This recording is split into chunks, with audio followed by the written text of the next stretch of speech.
దయగలిగిన మా దేవ, మీ పిల్లలముగా మమ్మల్ని అందరినీ సమకూర్చి సత్య సంబంధమైన మీ వాక్కులు వినడానికి ప్రభువా మమ్మల్ని అందరినీ తోడుకొని వచ్చినందుకు హృదయపూర్వకంగా కృతజ్ఞతాస్తుతులు చెల్లించుకొనిచున్నాం తండ్రి. సర్వకృపానిధి యోగు మా దేవ, సర్వోన్నతుడా, సర్వశక్తిమంతుడా, సర్వాధికారి అయిన మా ప్రభువ, మీ జ్ఞానముతో మీ ఆలోచనలతో మా హృదయాలను నింపి మీ యందు సంపూర్ణమైన విధేయత కలిగిన భయభక్తులు కలిగిన జీవితాలను మాకు దయచేసి తండ్రి, వాటి యందు సుస్థిరముగా మేము నివసించడానికి మా అందరికీ అవకాశాన్ని దయచేయమని తండ్రి, విలువైన మీ జ్ఞాన సంగతులు ఉపదేశించడానికి ఎన్నిక లేని వాడనైనా నన్ను ఎన్నుకున్నందుకు స్తోత్రం ప్రభువా. మీ మాటలు ఉపదేశిస్తూ ఉండగా తండ్రి, మా సొంత ఆలోచనలకు తావీయక మీ మాటలు ఉన్నది ఉన్నట్టుగా మీ పిల్లలకు బోధించడానికి మీ అందరి భయముతో భక్తితో మీ మాటలను ధ్యానించడానికి మీ పరిశుద్ధాత్మ సహాయమును ప్రసాదించమని, కేవలం వినువారు మాత్రంగా ఉండి మీ పిల్లలు తమను తాము మోసగించుకోకుండా వింటున్నటువంటి మాటల ప్రకారంగా ప్రవర్తించగలిగే భాగ్యాన్ని దయచేయమని, త్వరలో మా కొరకు రాని ఉన్న మా ప్రభువును మా ప్రియ రక్షకుడు మీ ప్రియ కుమారుడైన క్రీస్తు యేసు వారి శ్రేష్టమైన అతి పవిత్రమైన నామములో ఈ ప్రార్థన మనవులు అడిగి వేడుకొనిచున్నాం మా కన్న తండ్రి, ఆమేన్. ప్రియమైన దేవుని పిల్లలరా, దేవాది దేవుని మహాకృపను బట్టి దేవుని కుటుంబంగా మనం అందరం మరలా ఈ విధంగా దేవుని యొక్క సన్నిధిలో కలుసుకుని ఆయన యొక్క వాక్యాన్ని ధ్యానించడానికి దేవాది దేవుడు మనందరి పట్ల తన అపారమైన కృపను చూపించి ఈ విధంగా మనల్ని అందరినీ ఇక్కడికి తోడుకొని వచ్చినందుకు తండ్రి అయిన దేవునికి, కుమారుడైన క్రీస్తు వారి శ్రేష్టమైన నామంలో హృదయపూర్వకంగా కృతజ్ఞతాస్తుతులు చెల్లిస్తున్నాను. యుగముల వరకు మనందరి ద్వారా నిత్యము దేవుని నామానికి మహిమ కలుగునుగాక, ఆమెన్. ప్రియులరా, ఆయా తరాలలో దేవుని కొరకు ఆయన యందు భయభక్తులు నిలిపి ఆయన యొక్క సన్నిధి కాంతిలో నడుచుట కొరకు అనేక మంది ప్రజల్ని దేవుడు మనలాగే పుట్టించుకుంటూ వస్తున్నాడు. మనం కూడా అలాగే పుట్టిన వారము, దేవుని వలన సృజింపబడిన వారము, దేవుని వలన ఈ లోకానికి ఈతించిన వారము. ఈ సంగతి మనందరికీ తెలియంది కాదు. ఆయన యందు భయభక్తులు నిలపటం అనగానే ఈరోజు అందరూ నేర్చుకుంటున్నట్టుగా శరీర సంబంధంగా వ్యక్తపరిచేటువంటి భక్తి భావనలు మాత్రం కావు.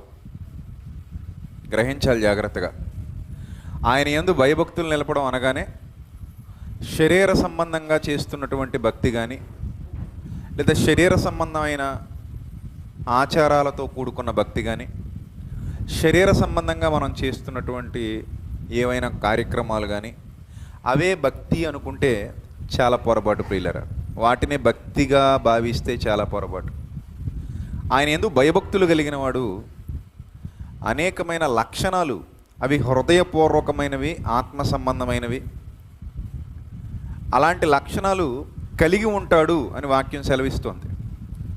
మనందరికీ తెలుసు కదా, మనందరికీ మాదిరి వాక్యం, మనందరినీ నిర్దేశించేది వాక్యం, మనందరినీ సరిచేసేది వాక్యం, మనందరినీ శాసించేది వాక్యం. ఒక మొక్కలో చెప్పాలంటే మనందరినీ శాసించేది వాక్యం. ఏది శాసిస్తుందో అదే మన బ్రతుకులో జరుగుతుంది. అదే నిజమైన దేవుని ఆరాధన. దేవుణ్ణి ఆరాధించడం అంటే అదే. వాక్యం ఏదైతే శాసిస్తుందో ఆ శాసనాలకు సంపూర్ణంగా ఎవరైతే లోబడుతున్నారో వాళ్ళు నిజంగా ఎవరిని ఆరాధిస్తున్నారు? తండ్రిని ఆరాధిస్తున్నారు, దేవుణ్ణి ఆరాధిస్తున్నారు. అది నిజమైన ఆరాధన. గత వారాలలో మనం నేర్చుకున్నట్టుగా ఆ ఆరాధన జీవితం బాహ్య సంబంధంగా కనబడేది కాదని, అది అంతః సంబంధమైనదని, శుద్ధమైన అంతరంగ స్వభావానికి సంబంధించినదని బైబిల్ గ్రంథం చాలా ఖచ్చితంగా తెలియజేస్తుంది ప్రియులారా, చాలా ఖచ్చితంగా తెలియజేస్తుంది. ఒకసారి ఆ సందర్భాలను మనం దైవ గ్రంథంలో దేవుడు తన యందు భయభక్తులు గల వారిని గూర్చి ఎలాంటి మాటలు దేవుడు దైవ గ్రంథంలో రాయించాడో ఒకసారి చూడగలిగితే, మొదటిగా కీర్తనల గ్రంథం 112వ కీర్తన ప్రారంభ వచనాన్ని చూద్దాం ప్రియులరా. యెహోవాను స్తుతించుడి, యెహోవా యందు భయభక్తులు గలవాడు ఆయన ఆజ్ఞలను బట్టి అధికముగా ఆనందించువాడు ధన్యుడు అన్నాడు. యెహోవా యందు భయభక్తులు గలవాడు, నాకు దేవుడు అంటే భయం, నాకు దేవుడు అంటే భక్తి, అది కేవలం మాటల వరకే పరిమితం కాకుండా, లేకపోతే శరీర సంబంధంగా మనం చేసేటువంటి చిన్న చిన్న ఆచార వ్యవహారాల వరకే పరిమితం కాకుండా, నిజంగా యెహోవా యందు ఆనందించేవాడు, నిజంగా యెహోవా యందు భయభక్తులు గలవాడు ఆయన ఆజ్ఞలను బట్టి అధికముగా ఆనందించేవాడు ధన్యుడు అన్నాడు. జాగ్రత్తగా గమనించాలి. ఆయన ఆజ్ఞల వల్ల అందరికీ ఆనందమే వస్తుందా? ఇది చాలా ఇంపార్టెంట్ వేస్ అండ్ చాలా ఇంపార్టెంట్ థింగ్. ఆయన ఆజ్ఞలను బట్టి బాధపడే వాళ్ళ సంఖ్య సమాజంలో చాలా ఎక్కువ ఉంటుంది. మీరు ఆలోచించండి. ఆయన ఆజ్ఞలను బట్టి బాధపడే వాళ్ళ సంఖ్య సమాజంలో విస్తృతంగా ఉంటుంది. ఎందుకంటే ఈ ఆజ్ఞ కొంచెం ఇబ్బందిగా ఉన్నప్పుడు అతని జీవితానికి ఆ ఆజ్ఞ అడ్డుబండగా ఉన్నప్పుడు, అతని స్వేచ్ఛాయుత జీవితానికి ఆ ఆజ్ఞ బంధాలు వేస్తున్నప్పుడు, అంటే అతని ముందరకాళ్లకు ఈ ఆజ్ఞలు బంధాలు వేస్తున్నప్పుడు ఎవరు కూడా దేవుని ఆజ్ఞలను బట్టి ఆనందించేవాడుగా ఉండడు. ఆ ఆజ్ఞను బట్టి బాధపడతాడు. ఈ ఆజ్ఞ నాకు భారంగా ఉంది అనుకుంటాడు, ఈ ఆజ్ఞ నాకు ఇబ్బందిగా ఉంది అనుకుంటాడు, ఈ ఆజ్ఞ వల్ల నాకు తలపోటుగా ఉంది అనుకుంటాడు. ఆనందం లేదు వాడికి. అంటే ఆజ్ఞ వలన ఆనందం కరువైపోయిన వాళ్ళే దేవునికి దూరం అయిపోతారు. ఆజ్ఞలను బట్టి ఆనందించేవాడు దేవునికి మరింత దగ్గర అవుతాడు తప్ప దేవునికి దూరం కాడు. ఆ విషయాలను, ఆ లోతైన జ్ఞానాన్ని మీరు అర్థం చేసుకోవాలి. ఆజ్ఞలను బట్టి ఆనందించేవాడు దేవునికి ఏమవుతాడు? బాగా దగ్గర అవుతాడు. కానీ ఆజ్ఞలను అసహించుకునేవాడు, ఆజ్ఞలను భారంగా ఫీల్ అయ్యేవాడు, ఆజ్ఞను బట్టి బాధపడేవాడు, వాడు యెహోవా యందు భయభక్తులు నిలిపిన వాడైతే కాడు. దేవుని భయం లేనివాడు, దేవుని భక్తి లేనివాడు, దేవుని మాటకు లోబడినవాడు, దేవుని మాట కట్టుబడినవాడు, దేవుడు అంటే విధేయత లేనివాడు, దేవుని కొరకు జీవించడానికి ఇష్టపడనివాడు. అలా ఇష్టపడనివాడు యెహోవా యొక్క ఆజ్ఞను బట్టి భారం కలిగి, అంటే భారం అంటే ఇబ్బంది కలిగి బాధపడుతూ ఉంటాడు, ఇబ్బంది పడుతూ ఉంటాడు, నొప్పి పడుతూ ఉంటాడు. కానీ ఆయన యందు నిజంగా భయభక్తులు గలవాడు ఆయన ఆజ్ఞలను బట్టి అధికముగా ఆనందించేవాడు. ఆ మాట మీరు అండర్లైన్ చేసుకోవాలి. అధికముగా ఆనందించేవాడు. అధికముగా ఆనందించేవాడు ఎవరు? ధన్యుడు. అధికముగా ఆనందించేవాడు ఎవరు? ధన్యుడు. ఇంత అధికముగా ఆనందించేవాడు, ఆజ్ఞలను బట్టి ఆనందపడేవాడు దేన్ని అసహించుకుంటాడో ఒకసారి మనం అదే దైవ గ్రంథంలో నుండి చూడగలిగితే ప్రియులరా, సామెతల గ్రంథం 3వ అధ్యాయము 7వ వచనాన్ని చూద్దాం. సామెతల గ్రంథం 3వ అధ్యాయము 7వ వచనం జాగ్రత్తగా చూడాలి. సామెతల గ్రంథం 3వ అధ్యాయము 7వ వచనం. నేను జ్ఞానిని కదా అని నీవు అనుకోనవద్దు. నేను జ్ఞానిని కదా, నాకు అంతా తెలుసు కదా, నాకు చాలా జ్ఞానం ఉంది కదా, నేను ఆల్రెడీ చాలా జ్ఞానాన్ని సంపాదించేసుకున్నాను కదా, నేను చాలామందికి ఉపదేశిస్తున్నాను కదా, చాలామందికి బోధిస్తున్నాను కదా, ఇలా అనుకునే నాశనం అయిపోయిన వాళ్ళు చాలామంది ఉన్నారు. నేను జ్ఞానిని అనుకున్న వాళ్ళు నాశనం అయిపోయిన వాళ్ళు చాలామంది ఉన్నారు. నేను జ్ఞానిని అక్కడతో ఆకుండా నేను జ్ఞానిని అని పబ్లిసిటీ చేసుకున్న వాళ్ళు కూడా నష్టపోయిన వాళ్ళు చాలామంది ఉన్నారు. కానీ దేవుడు అంటున్నాడు, నేను జ్ఞానిని కదా. జ్ఞానం ఉండడం మంచిదే, నువ్వు జ్ఞాని అయితే మంచిదే, అది దేవునికి సంతోషమే. ఎందుకంటే ప్రతి ఒక్కరు కూడా దేవుని యొక్క సంకల్పం ఏంటో తెలుసా? భూమి మీద ప్రతి మానవుడు రక్షణ పొంది సత్యము అనగా జ్ఞానమును గూర్చిన, సత్యము అనగా దేవుని వాక్యం కదా, దేవుని జ్ఞానం కదా, ఆ జ్ఞానమును గూర్చిన అనుభవ జ్ఞానం, అంటే సత్యమును గూర్చిన అనుభవ జ్ఞానం, అంటే ఆ అనుభవంలోనికి ఆ జ్ఞానం రావడం. కేవలం తెలుసుకోవడం కాకుండా, కేవలం జ్ఞానాన్ని ఆలోచించడం మాత్రమే కాకుండా, కేవలం జ్ఞానాన్ని హృదయంలో పెట్టుకోవడం మాత్రమే కాకుండా, ఎప్పుడైతే జ్ఞానాన్ని మనం అనుభవాలలోనికి తెచ్చుకుంటున్నామో అది అనుభవ జ్ఞానం. ఈ సత్యమును గురించిన అనుభవ జ్ఞానం గలవాడై ఉండాలని దేవుడు కోరుతున్నాడు. సో మనం జ్ఞానాన్ని సంపాదించుకోవడం దేవునికి ఇష్టమా కష్టమా? ఇష్టమే. ఆ జ్ఞానం యొక్క లోతుల్లోనికి వెళ్ళడం దేవునికి ఇష్టం. అదే మన జీవితానికి కావాలి, అది మన జీవితానికి చాలా ఉపయోగం కూడా. అయితే నేను జ్ఞానిని కదా అని నీవు అనుకోనవద్దు అంటున్నాడు. నేను జ్ఞానిని కదా అని నీవు అనుకోనవద్దు. తర్వాత యెహోవా యందు భయభక్తులు కలిగి చెడుతనము విడిచిపెట్టుము. జాగ్రత్తగా వినండి. యెహోవా యందు భయభక్తులు కలిగిన వాడు దేని విడిచిపెడతాడట? చెడుతనాన్ని విడిచిపెడతాడు, చెడుతనాన్ని అసహించుకుంటాడు, ఆయన ఆజ్ఞలను బట్టి అధికంగా ఆనందిస్తూ ఉంటాడు. ముందు చదువుకున్న వచనం ప్రకారంగా ఆయన ఆజ్ఞలను బట్టి అధికంగా ఆనందిస్తాడు. అంటే ఆజ్ఞలన్నీ దేని వైపు నడిపిస్తున్నాయి? ఆయన ఆజ్ఞలన్నీ దేని వైపు నడిపిస్తున్నాయి చెప్పండి? కట్టకట్టుకొని దేవుని వైపు నడిపిస్తున్నాయి. ఆయన ఆజ్ఞలన్నీ దేనికి వ్యతిరేక దిశలో వెళుతున్నాయి? పూర్తిగా లోకానికి వ్యతిరేక దిశలో వెళుతున్నాయి ఆయన ఆజ్ఞలన్నీ. ఆయన ఆజ్ఞల్లో ఏది కూడా మనల్ని లోకానికి దగ్గర చేసే దిశగా లేదు. లోకం ఆపోజిట్ వేలో వెళ్తుంటే దేవుని జ్ఞానం దానికి పూర్తిగా వ్యతిరేకమైన దిశలో వెళుతుంది. సో రెండు ఒక పక్కకు లేవు. కాబట్టి ఇప్పుడు జాగ్రత్తగా మీరు, నేను వాక్యాన్ని వింటున్నాను, నేను జ్ఞానాన్ని నేర్చుకుంటున్నాను, నేను దేవుణ్ణి ఆరాధిస్తున్నాను, నేను దేవుని సన్నిధికి వచ్చాను, నేను క్రైస్తవుణ్ణి, ఈ తరంలో దేవుని కొరకు బ్రతుకుతున్నాను, ఈ తరంలో నేను దేవుని కొరకు నిలబడ్డాను, ఈ తరంలో నేను దేవుని ఆశయాలు నెరవేర్చే సాధనంగా ఉన్నాను, ఈ తరంలో నేను దేవుని చిత్తాన్ని నెరవేర్చే దేవుని సంకల్పానికి అనుగుణంగా జీవించే ఒక గొప్ప పాత్రగా వాడబడుతున్నాను అని మనలో ఎవరనుకున్నా సరే వాళ్ళు ముఖ్యంగా గమనించాల్సింది ఏంటంటే, నేను నిజంగా దేవుని పాత్రనే అయితే, దేవుని యొక్క సంకల్పాన్ని నెరవేర్చే సాధనాన్నే అయితే, ఆయనను ఆరాధించేదాననే అయితే, ఆయన కొరకు యథార్థంగా బ్రతుకుతున్న దానన్నే అయితే, ఇక్కడ మనం గమనించవలసింది ఏంటంటే, ఆయన ఆజ్ఞలను బట్టి అధికంగా ఆనందించు దాననై ఉంటాను. ఎక్కడైతే నాకు ఆయన ఆజ్ఞను బట్టి ఆనందం కాకుండా నొప్పి కలుగుతుందో, ఆయన ఆజ్ఞను బట్టి నాకు ఎప్పుడైతే బాధ కలుగుతుందో, ఆయన ఆజ్ఞ నాకు ఎవరైనా చెప్పినప్పుడు అసహనం వచ్చేసి వాళ్ళ మీద తిరుగుబాటు చేసే ప్రయత్నం చేస్తున్నానో, చూసారా చాలాసార్లు ఎవరైనా మన గురించి మనకు చెప్పారనుకోండి, అది నిజం అనుకోండి, మనం దాన్ని ఏం చేయాలి? దిద్దుకోవాలి.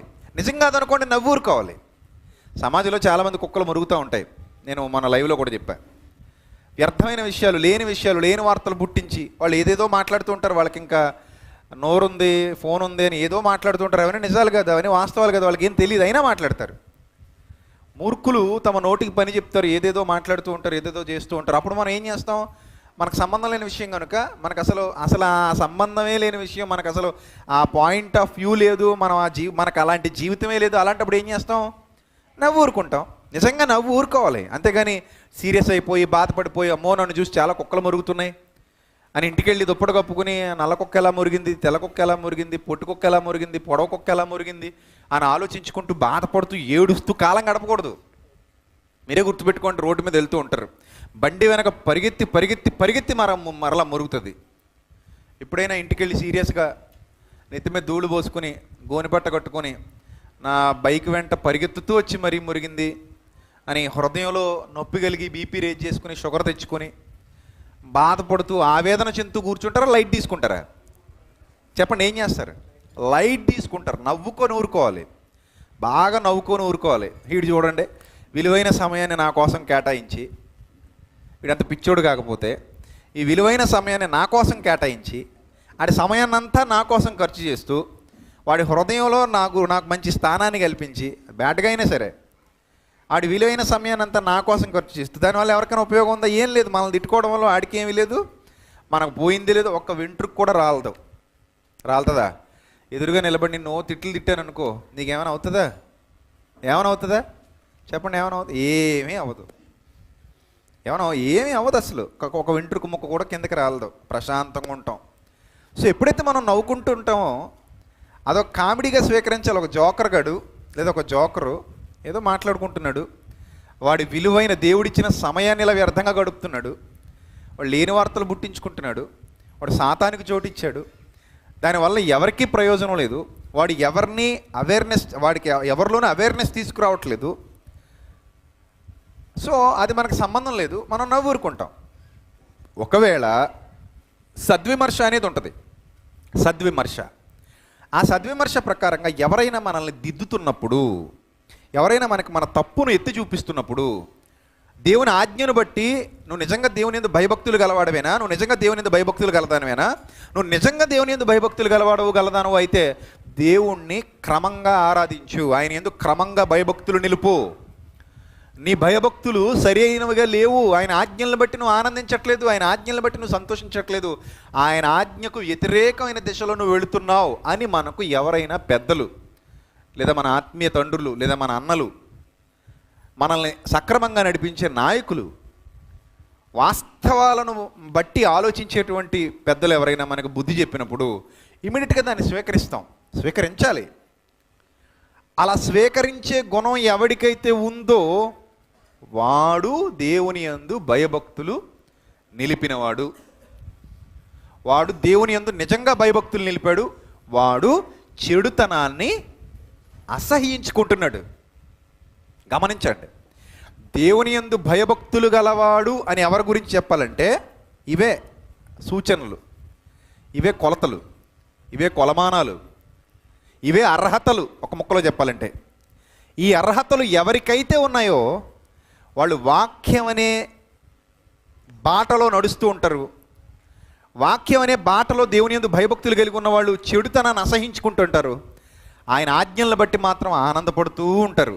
నిత్యం ఆనందం వస్తుంది. నేను ఆయన ఆజ్ఞను బట్టి బ్రతుకుతున్నాను, ఆయన ఆజ్ఞను బట్టి జీవిస్తున్నాను, ఆయన ఆజ్ఞల ప్రకారంగా నడుస్తున్నాను, ఆయన ఆజ్ఞలే నాకు శిరోధార్యాలు, ఆయన ఆజ్ఞలు నాకు శాసనాలు, ఆయన శాసిస్తున్నాడు, నేను జీవిస్తున్నాను. సినిమా డైలాగులు కాదు సుమా. ఆయన శాసిస్తున్నాడు దేన్ని బట్టి? వాక్యాన్ని బట్టి. దేవుడు శాసిస్తున్నాడు దేన్ని బట్టి? వాక్యంతో శాసిస్తున్నాడు. దాని ప్రకారంగా మనం జీవించాలి. ఆయన శాసనాలను అనుసరించి నడుచుకునేవారు ధన్యులు, ఆయన మార్గములను అనుసరించి నడుచుకునేవారు ధన్యులు, ఆయన యందు భయభక్తులు నిలిపి బ్రతుకుతున్నవారు ధన్యులు. అదే ఇక్కడ వ్రాస్తున్నాడు ప్రియులారా, జాగ్రత్తగా చూడండి. ఆ పై వచనాల్లో ఏమంటాడు తెలుసా? యెహోవా యందు భయభక్తులు కలిగి చెడుతనం విడిచిపెట్టుము అని అన్నాడు కదా, చెడుతనం విడిచిపెట్టు అన్నాడు కదా. ఆ పై వచనాల్లో ఏమంటాడు తెలుసా? 3వ అధ్యాయం ప్రారంభ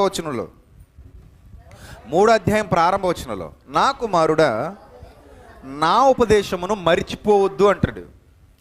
నా కుమారుడా నా ఉపదేశాన్ని ఏం చేయొద్దు? నువ్వు మరిచిపోవద్దు. నా ఆజ్ఞలను హృదయపూర్వకముగా గైకొనుము. అండర్లైన్ చేసుకోండి ఆ వర్డ్. నా ఆజ్ఞలను ఏం చేసుకోమంటున్నాడు? హృదయపూర్వకముగా గైకొనుము. నీకంటూ ఒక హృదయం ఉంది, ఆ హృదయం ప్రకారంగానే నువ్వు బ్రతుకుతున్నావు.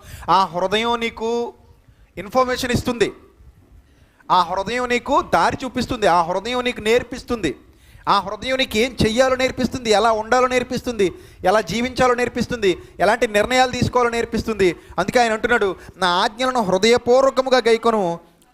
అలా హృదయపూర్వకంగా నువ్వు ఆయన ఆజ్ఞలు గైకుంటే నీకు వచ్చే లాభాలు ఏంటో కూడా చెబుతున్నాడు. నిజంగా నువ్వు భయభక్తులు గలవాడు అయితే నీకు నష్టం ఏమి ఉండదు. మళ్ళీ చెప్తున్నాను, దేవుని యందు భయభక్తులు నిలిపి నష్టపోయిన వాడు ప్రపంచంలో ఎవ్వడూ ఇంతవరకు లేడు. భయభక్తులు నిలపక నష్టపోయిన వాడు ఉన్నాడంటే కోకొల్లలుగా ఉంటారు. ఎంతమంది ఉంటారు, వాళ్ళ గురించి మనం చెప్పుకోవాలంటే జీవితం సరిపోదు, అంతమంది ఉంటారు. కానీ నిజంగా భయభక్తులు నిలిపి పలానా వాడు దేవుని యందు భయభక్తులు నిలిపి నష్టపోయాడండి, పలానా ఆమె దేవుని యందు భయభక్తులు నిలిపి చెడుతనాన్ని అసహించుకొని నష్టపోయిందండి అన్నవాళ్ళు ప్రపంచంలో ఒక్క మూలన కూడా మనకి కనబడరు. అర్థమవుతుందా? అంటే ఆయన యందు భయభక్తులు నిలిపి చెడుతనాన్ని అసహించుకొని ఆయన ఆజ్ఞలు బట్టి ఆనందిస్తే మనకు మేలే తప్ప కీడేం జరగదు, మనకు లాభమే తప్ప నష్టమేం జరగదు. అలాంటి లాభాలు ఏమున్నాయో అవి ఆత్మ సంబంధమైనవా? ఆత్మ సంబంధమైన వాటి వెనుక బోనస్గా చిన్నవి, వాటిని మనం పెద్ద పట్టించుకోకపోయినప్పటికీ ఆయన వాటిని చూసుకుంటానని చెప్పాడు కదా. శరీర సంబంధమైన వాటి విషయంలో మన గోల్ ఏంటి, మన ఆలోచన ఏంటి, మన తృష్ణ ఏంటి? ఆత్మ సంబంధమైనది. మనం వెతికే భూ సంబంధమైనవా పర సంబంధమైనవా? పర సంబంధమైనవే. మరి అలానే భూ సంబంధంగా దేవుడు మనల్ని వదిలేస్తాడా, పట్టించుకుంటాడా? పట్టించుకుంటాడు. ఏమి తిందుమా, ఏమి తాగుదుమా, ఏమి ధరించుకుందుమా అని చింతించకండి. ఫస్ట్ మీరు నా నీతిని, నా రాజ్యంలో కొనసాగుతూ నా నీతిని వెతకండి. మీకు ఏం కావాలో నేను చూసుకుంటాను, మిమ్మల్ని ఏమి అనాథలుగా విడువను. భూమి మీద బ్రతుకుతున్నారు కదా, దేవుడు మిమ్మల్ని గాలికి వదిలేస్తాడని ఎప్పుడు అనుకోకండి. కేవలం ఆత్మను మాత్రమే పట్టించుకుంటాడు. భూమి మీద దేవుడు మనల్ని అందరినీ గాలికి వదిలేస్తాడు అనుకుంటే పొరపాటు ప్రియులరా. ఆయన మనల్ని చూస్తాడు, ఆయన మనకు కావలిగా తన దూతలను ఉంచుతాడు. అవన్నీ ఉన్నాయి. ఆ బహుమానాలు ఏంటో, నిజంగా ఆయన యందు భయభక్తులు నిలిపినోడు ఏం మేలు పొందుకుంటాడో చూస్తే, అలాగే చెడుతనాన్ని ప్రేమించేవాడు ఎంత నష్టపోతాడో చూస్తే, ఏది చూజ్ చేసుకోవాలో మంచి నిర్ణయం మీరే తీసుకుంటారు. ఇప్పుడు ఇటు వెళ్తే ఏం జరుగుతుంది, ఇటు వెళ్తే ఏం జరుగుతుంది రెండు చెప్పేసిన తర్వాత ఎటు వెళ్ళాలో నిర్ణయం తీసుకునేది ఎవరు? మనమే కదా. నిజంగా అర్థమైన వాడు మంచి నిర్ణయం తీసుకుంటాడు, అర్థం కానివాడు చెడ్డ నిర్ణయం తీసుకుంటాడు. ఒకసారి చూద్దాం సామెతల గ్రంథం 3వ అధ్యాయం. జాగ్రత్తగా చూడాలి. దేశ విదేశాలలో లైవ్ వీక్షిస్తున్నటువంటి పిల్లలు కూడా జాగ్రత్తగా చూడాలి. ఎందుకంటే ముఖ్యంగా ఈ మాట ఎందుకు చెప్తున్నానంటే, స్వదేశంలో నా ఎదురుగా ఉన్న వారికి నేను గట్టిగా చెప్పగలను, చూస్తూ చెప్పగలను, గద్దించి చెప్పగలను, వాళ్ళ జీవితాలు చూస్తూ చెప్పగలను. కానీ విదేశాల్లో చాలామంది పిల్లలు ఉన్నారు, వాళ్ళు వాక్యాన్ని వింటున్నారు, లైవ్ ద్వారా వీక్షిస్తున్నారు, ప్రతి వారం క్రమం తప్పకుండా లైవ్ చూస్తారు. దూర ప్రాంతాల్లో ఉన్న చాలామంది లైవ్ చూస్తారు. సో వాళ్ళు నాకు దగ్గరగా లేరు, కానీ వాళ్ళకి వాక్యం దగ్గర అవుతుంది. సో నేను దగ్గరగా ఉండాల్సిన అవసరం లేదు, కానీ వాక్యానికి మాత్రం వాళ్ళ దగ్గరగా ఉండాలి. కాబట్టి చాలా జాగ్రత్తగా వాళ్ళు వింటున్న వాక్యాన్ని పరిశీలన దృక్పథంతో చూడాలి, దాని ప్రకారం ప్రవర్తించాలి. ఇప్పుడు మనం పాయింట్లోకి వెళ్ళిపోతున్నాం. ఏంటంటే, దేవుని యందు భయభక్తులు కలిగి ఉన్నవాడు ఆయన యందున్న భయభక్తులను బట్టి ఎవడైతే చెడుతనాన్ని అసహించుకుంటున్నాడో వాడు, ఎవడైతే ఆయన ఆజ్ఞలను బట్టి అధికముగా ఆనందిస్తున్నాడో వాడు పొందుకోబోయే మేలు ఎలా ఉంటాయి అనేది మనం జాగ్రత్తగా చూస్తే, అవి దీర్ఘాయువును. అవి ఏమిస్తాయటండి? ఆయన యందు భయభక్తులు నిలిపి ఆ చెడుతనాన్ని అసహించుకుంటూ ఆయన ఆజ్ఞలను బట్టి ఆనందపడితే, సంఘానికి ఆనందం దేని బట్టి రావాలి? ఆయన ఆజ్ఞలను బట్టి ఆనందపడాలి, ఆయన ఆజ్ఞలను బట్టి సంతోషపడాలి. ఈరోజు సంఘాలు ఎలా సంతోషపడుతున్నాయో మీకు తెలియంది కాదు. ఈరోజు సంఘాలు సంతోషపడడానికి ఏం ఎన్నుకున్నాయో మీకు తెలియంది కాదు. హైదరాబాద్లో ఒక ప్రముఖ బోధకుడు తన కుమారుడితో కొరియోగ్రాఫర్స్ని పెట్టి సినిమా హీరో ఎంట్రన్స్ సాంగ్ మాదిరిగా ఒక పాట చేశాడు. మీరు చూసే ఉంటారు, యూట్యూబ్లో ఉంది. అది సిగ్గు లేకుండా మళ్ళీ యూట్యూబ్లో పెట్టుకున్నారు. అవి సినిమా హీరో ఎంట్రీ సాంగ్స్ ఎలా ఉంటాయి? ఒక 10 మంది చుట్టూ ఉండి మా మధ్యలో వాడిని గుమ్ముకూడేసి చొక్కాలు ఇసురుతూ ఉంటారు, కోట్లు ఇసురుతూ ఉంటారు. అప్పుడు ఇలా తప్పుకోగానే అందులోంచి బయటకు వస్తాడు హీరో. ఈ హీరో ఎంట్రీ సాంగ్స్ ఎలా ఉంటాయి? సేమ్ అలాగే ఒక పెద్ద బోధకుడు హైదరాబాదులో తన చిన్న కుమారుడితో ఒక పెద్ద భారీ హంగామా కొరియోగ్రఫీ అంటూ డ్యాన్స్ స్టెప్పులు బేభత్సంగా, దానికి ముందు ఎన్ని రోజులు ప్రిపేర్ అయ్యారో. జనం అందరూ వేల కొలది వస్తున్న జనాలందరూ అది చూసి ఆనందపడి చప్పట్లు కొట్టేసుకున్నారు. ఇది దిక్కుమాలిన దౌర్భాగ్యపు ఆనందం. దానివల్ల ఏమి దేవుడికి ఇష్టమైన ఆనందం కాదది, దేవుడికి ఇష్టమైన సంతోషం కాదది, దేవుడు కోరుకున్న సంతోషం కాదది. దేవుడు అట్టి విషయములు యందు ఆనందించేవాడు కాడు. ఆయన ఆజ్ఞలను బట్టి ఎవడైతే ఆనందిస్తాడో అది నిజమైన ఆనందం దేవునికి. ఏదో డ్యాన్సులు వేసి సినిమా హీరోల మాదిరిగా డ్యాన్సులు వేసినంత మాత్రాన దేవుడికి ఆనందం ఉండదు. అలాగే కామెడీ స్కిట్లు కూడా వేస్తారు సరదాగా, కామెడీగా నవ్వించడానికి నాటకాలు. ఇలాంటి నాటికలు స్కిట్లు సంఘాల్లో వేసుకుని ఆనందపడిపోయే దౌర్భాగ్యులు కూడా ఉన్నారు. వాళ్ళకి వాక్యం అవసరం లేదు, ఇవి ఉంటే చాలు. అందుకే ఆదివారం కోసం ఎదురు చూడరు, కానీ December 31 నైట్ కోసం ఎదురు చూస్తుంటారు. చాలా సంఘాలు చూసే ఉంటారు మీరు. ఆదివారం వస్తుందంటే ఆనందం ఉండదు, December 31 నైట్ వస్తుందంటే ఆనందంగా ఉంటుంది. ఆదివారం వస్తుందంటే సంతోషం ఉండదు, క్రిస్మస్ వస్తుందంటే సంతోషంగా ఉంటుంది. ఎందుకంటే ఆదివారం మామూలు మురుగుగుడ్లు, క్రిస్మస్ వచ్చినా లేకపోతే December 31 వచ్చినా కొత్త బట్టలు, అలాగే అక్కడ నాటికలు, డ్యాన్సులు, పండగ, హడావిడి, హంగామా, దీని అందే ఆనందం అనుకుంటూ ఆ దినం కోసం ఎదురు చూస్తూ మాకు పండగ వచ్చింది అనుకుంటారు తప్ప, నిజమైన క్రైస్తవుడికి ప్రతి క్షణం పండగే అన్న సంగతిని గుర్తించరు వాళ్ళు. నిజంగా యథార్థవంతుడైన దేవుని కుమారుడికి ప్రతి క్షణం పండగే. ఆయన ఆజ్ఞలను బట్టి ఆనందించేవాడికి ప్రతి దినం పండగే, ప్రతి క్షణం పండగే. ఆయనతో కొనసాగుతున్నంతసేపు పండగ వాతావరణమే ఉంది. అర్థమవుతుందా? చూడండి ఇప్పుడు, అవి దీర్ఘాయువును. ఆయన యందు నిజంగా భయభక్తులు నిలిపి ఆయన మాటలను బట్టి ఆనందపడేవాడికి ఏముందట? దీర్ఘాయువు అన్నాడు. దీర్ఘాయువు. మన పెద్దలు కూడా ఆశీర్వదించండి అని వెళితే ఏమంటారు? దీర్ఘాయుష్మాన్ భవ అంటారు. నిజంగా ఎంత అంటే ఆలోచించవలసిన విషయం ఏంటంటే, ఇక్కడ నువ్వేమైనా ఆయువుకి అధికారివా? దీర్ఘాయుష్మాన్ భవ అంటున్నావు కదా, నువ్వు ఆయువుకి అధికారివా? పోనీ నీ ఆయువు ఏమైనా, ఆశీర్వదించే వారి ఆయువు ఏమైనా వాళ్ళ చేతిలో ఉందా? మీరు చెప్పండి. పెద్దలు అంటే ఎక్కువ కాలం బ్రతికిన వారు కాబట్టి ఆ మాట అంటూ ఉంటారు. వాళ్ళ ఆశీర్వాదాన్ని బట్టి మనకేం దీర్ఘాయువు అనేది రాదు. అలా అని వాళ్ళకే దీర్ఘాయువు ఉందో లేదో వాళ్ళకే తెలీదు. దీర్ఘాయువు అనగానే కేవలం ఇక్కడ బ్రతికే సంపూర్ణమైన బ్రతుకు మాత్రమే కాదు ప్రియులరా. చాలామంది ఏమనుకుంటారంటే నిండు నూరేళ్ళు చక్కగా హాయిగా ఎవరైతే బ్రతికారో వాళ్ళు దీర్ఘాయుష్మంతులు అనుకుంటారు. కానీ క్రైస్తవ భావజాలం ప్రకారంగా, బైబిల్ భావజాలం ప్రకారంగా దీర్ఘాయువు అనేది భూమి మీద జీవించేటువంటి జీవితం కాదు. మీరు ఎలా చెప్పగలరు అంటే ఇంతలో కనబడి అంతలో మాయమైపోయే ఆవిరి అని భూజీవితం గురించి దేవుడు మాట్లాడాడు. మీరు త్రాసు మీద ధూళి వంటి వారు అన్నాడు. అంటే భూజీవితం గురించి దేవుడు మాట్లాడుతూ ఏం చెప్తున్నాడంటే ఇది దీర్ఘాయువు కాదు అని చెప్తున్నాడు. నేను 100 ఏళ్ళు బ్రతికిన అది దీర్ఘాయువు కాదు. మరి దీర్ఘాయువు అంటే ఏది?